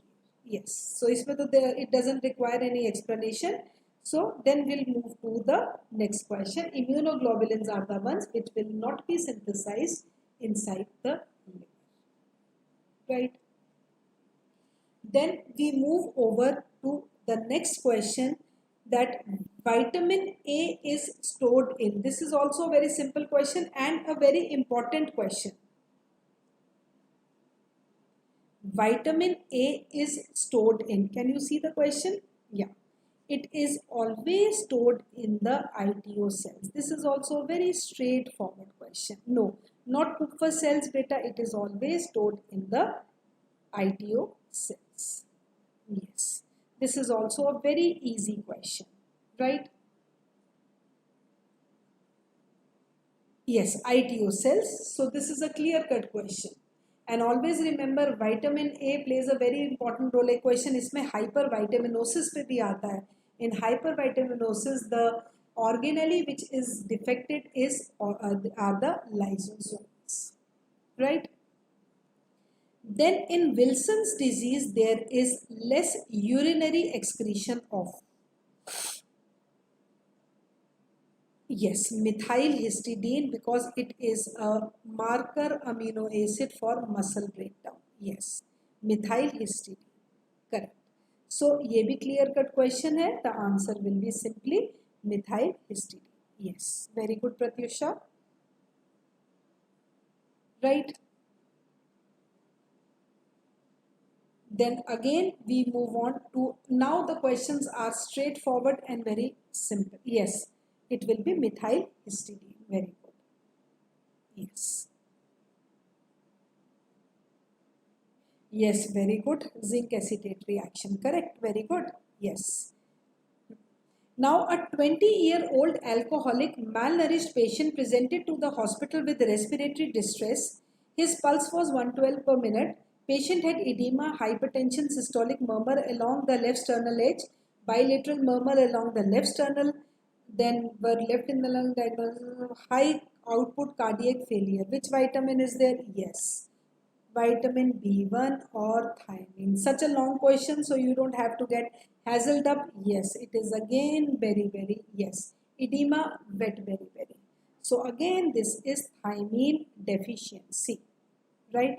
So this is also a straightforward question. And always remember, beta, every year a question has been asked on vitamin B1. Either this way or that way. But this question is very important, right? Then moving on to the next question. Next question is type of collagen maximum in skin. Thiamine plus glucose infusion, right? Type of collagen skin में सबसे ज़्यादा maximum is collagen type 1. Yes, type 1 is there in skin which is maximum, right? ठीक है. Then moving on to the yes 1. Yes, correct. This is again a straightforward question. Yes. Then moving on to the second question, next question. In fact, this is a bit interesting question also. Yeah, answer will be A. In type 1 diabetics, which of the following is true? In type 1 diabetics, क्या चीज true है? Yes. अब देखो, if we talk about type 1, okay, we know what is the difference between type 1 and type 2. So यहाँ पे अगर हम देखें तो it will be always increased lipolysis. Yes, because beta oxidation will increase, leading to the formation of acetyl coenzyme A. Yes, so it has to be increased lipolysis. This is again a very simple question in type 1 because there is malfunctioning of insulin. Insulin is not working properly, so obviously protein catabolism will also increase. Clear? Then moving on to the next question. The next question is that amino acid, just now I discussed this question. Amino acid which is linking Krebs cycle and urea cycle is, फटाफट से बताओ. Yes, just now I told you it is fumarate, and I have drawn the this cycle also, so you can simply say fumaric acid will be the one. Then moving on to the next question. Again, if we talk about the next question, ये question तो हो गया ना clear? Yes. Always remember, sometimes the students get confused between aspartate and fumarate. So always remember, beta, there is a difference between fumarate and aspartate. Aspartate indirect है, but fumarate is a direct link because fumaric acid can enter CCA cycle easily, right? Then in case of LPL deficiency, lipoprotein lipase, which of the following will increase after a fat-rich diet? बेटा जब LPL की deficiency होती है, this is type 1. Type 1 में क्या increase होता है? In type 1 hyperlipoproteinemia, always chylomicrons increases. Yes, so it will be chylomicrons because we know that they are the rich sources of TAGs, having maximum dietary TAGs. So the answer will be A. Always remember this, lipoprotein lipase or ApoC2 defect is there. Okay. So whenever type 1 में, whenever LPL is deficient or ApoC2 is defective, it will lead to the increased concentration of chylomicrons. Cholesterol will be normal in this patient. Only TAGs will increase. Then which of the following is not a ribozyme? Now we all know ribozyme means RNA has a catalytic activity.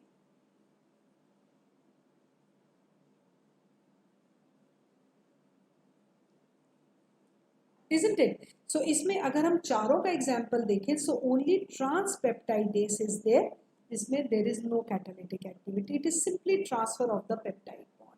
If we talk about ribonuclease P, it is a endonuclease. If we talk about peptidyl transferase, this is again an enzyme of translation. This is also in translation.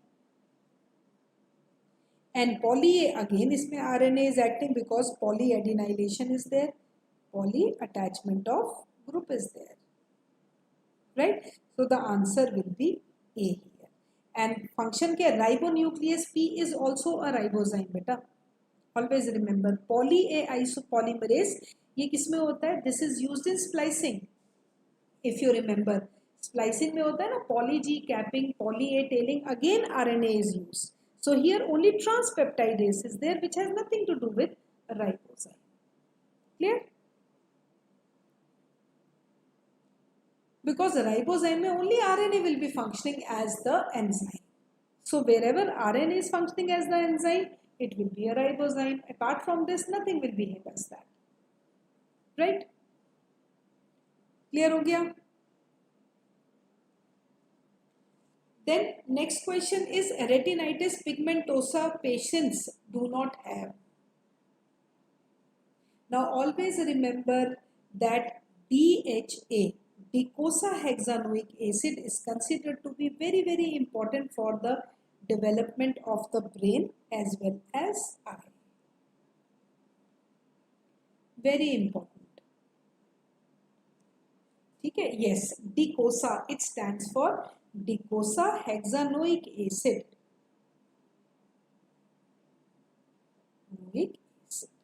Right?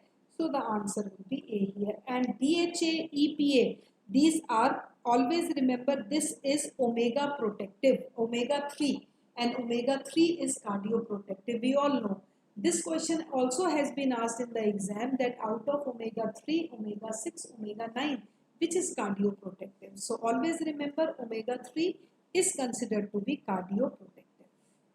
And omega 3 mein the most important example is DHA, then EPA, and then linoleic acid, which is alpha linoleic acid, right? Then again this question we have discussed, yes. So यहाँ पे I won't waste much of the time. This is arginine, we have already discussed. Arginine is required for the synthesis of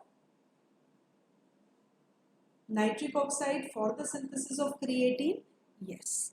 So obviously this will be the answer. Yes. So all of you know the answer, so there is no point discussing this now, right? Then moving on to the next question.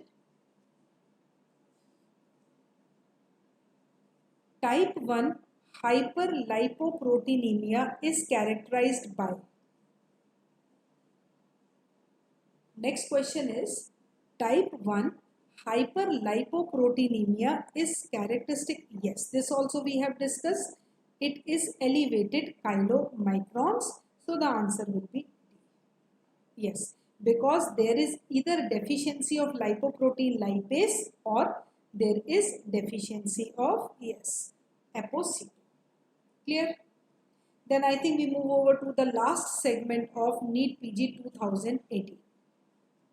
Last segment. Yes, the answer will be D. Then we are moving to the last year question papers. I hope these are the last ones. Only 2-3 questions are left. Yes. Okay. Now, enzyme deficient in, one second, let the screen move, then we will discuss. Yes, LPL deficiency. Yes, correct. Right. Up now see, this is enzyme deficient in tyrosinosis. So basically this tyrosinosis is also known as type 1 tyrosinemia. Right? Tyrosinosis is also known as type 1 tyrosinemia, which is due to the absence of which enzyme? Fumarate acetoacetate hydrolase. Yes. Right? And इसमें होता क्या है? Basically you can say it is a very fatal disorder also. And यहाँ पे cabbage odor urine is there. Cabbage odor. Tyrosinemia transaminase से type 2 is there. Yes, yes, fumarate acetoacetate. Ligase कोई enzyme ही नहीं है, and this is simply type 3. Yes, okay. So the answer will be, yeah, cabbage odor, and it is very fatal also because इसमें it is related to methionine also. That is why. Clear? Clear हो गया ये question पे? This is a very simple question and this is frequently asked. I think some years back a question was asked on type 2 also. Yes, boiled cabbage. Boiled cabbage is in trimethylamine. That question will also come. Yes, you are right, Saturday. Then which of the following? Yes. Next question is, which of the following is most abundant end product of fatty acid synthesis? Obviously palmitic acid. तो end product इसमें fatty acid synthesis को we call it as lipogenesis. Okay. Rate limiting enzyme of lipogenesis is acetyl coenzyme A carboxylase. Yes. And total 7 cycles are there to produce one molecule of palmitic acid. Or palmitic acid has how many carbon atoms? 16 carbon atoms. Yes, so the answer is A. And always remember, because इसमें ना rate limiting पे भी question आता है. What is the rate limiting enzyme for fatty acid synthesis? It is acetyl coenzyme A carboxylase. Synthesis कहाँ पे होती है? It occurs in the cytoplasm. This is also very, very important. Yes, acetyl coenzyme A carboxylase. Correct. Right? Then the next question is, again, this is a very important question asked in the exam. And I have discussed this question so many times in the class also. Yes. Leach-Nahan syndrome is caused due to the deficiency of HGPRT. Correct. And it is X-linked. We can say X-linked hai. Right, and the most important is self-mutilation. Yes, yes. So you know the answer. It is HGPRT leading to Leach-Nahan syndrome. Then the question which Abhi just now Prithusha also mentioned, you know, about this fish odor syndrome. Yes. होता क्या? This is also very important, beta. Yes, it is X-linked recessive, correct. Leach-Nahan syndrome is X-linked recessive. Yes. Yes, hyperuricemia, gout. Yes, yes, correct, correct. तो इसमें क्या होता है कि इसमें self mutilation and gout, these are the two main features in HGPRT deficiency, and this is one of the very important enzyme of salvage pathway. Because salvage pathway is the one which takes place in the brain and RBCs. Okay? Then to avoid fish odor syndrome, what is to be avoided in the food? Always remember, इसमें choline is avoided. Why? Because it leads to trimethyl aminoaciduria. Right? So whenever we talk about trimethyl, this is the structure of choline. What my point? So to avoid fish odor, choline should be avoided, because choline का जो structure होता है ना बेटा, that is basically trimethylamine. उसमें ऐसे करके होता है कुछ methyl amine, CH3, 3 methyl groups are there. Right? So the answer is B. इसमें फिश की रॉटन फिश जैसी स्मेल आती है. Okay.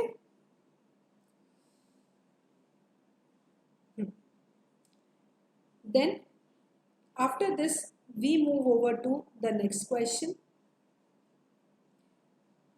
The next question says that basically it is VMA, vinyl mandelic acid, is excreted in the urine in which condition?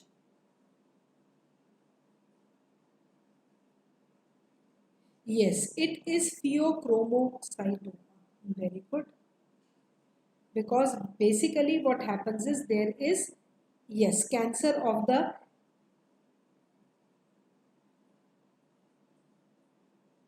adrenal medulla is there. So there will be increased concentration of, yes,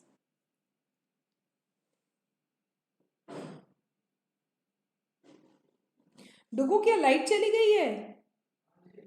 तो क्या अब net connect नहीं होगा? Now it's clear बेटा? Now it is, now is it Audible?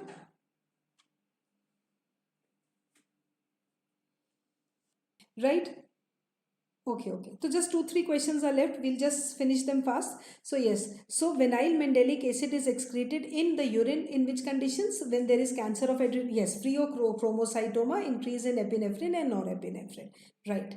Then the next question. Next question is,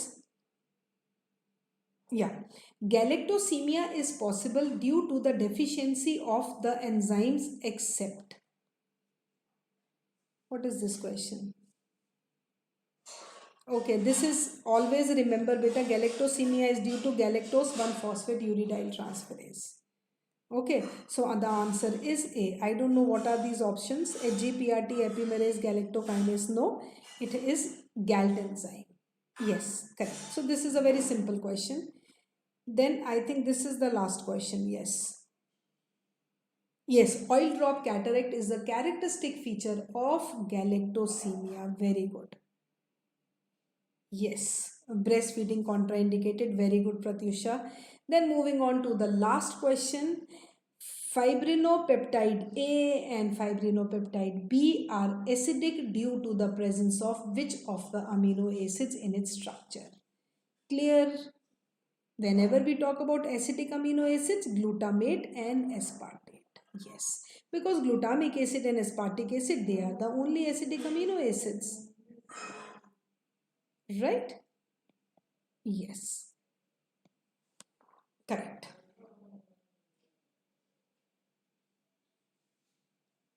Yes, all are acidic. Now, coming over to the important topics, the most important topics, beta, which you have to, I told you vitamins.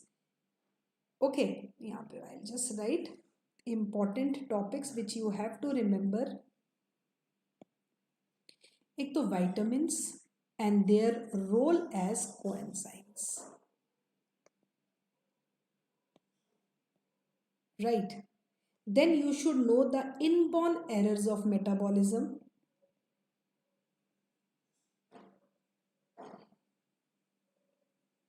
Then you should know different disorders. जैसे if I talk about X-linked dominant, X-linked recessive, this also you should know.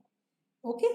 And you can join my Telegram channel. Yes, beta, you can join my Telegram channel, and in that I will be sharing most of the recent things, most of the charts, whatever you want, so we can discuss on that. Okay. Yeah. So shall we wind up the session for today now?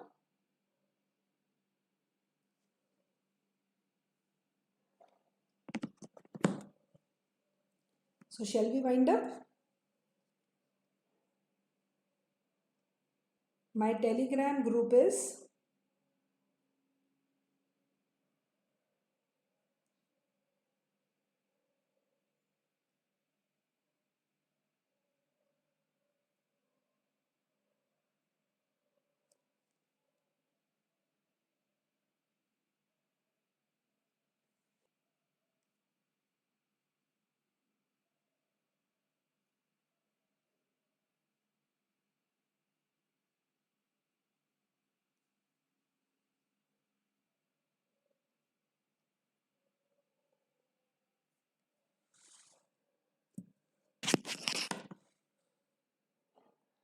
Dugo.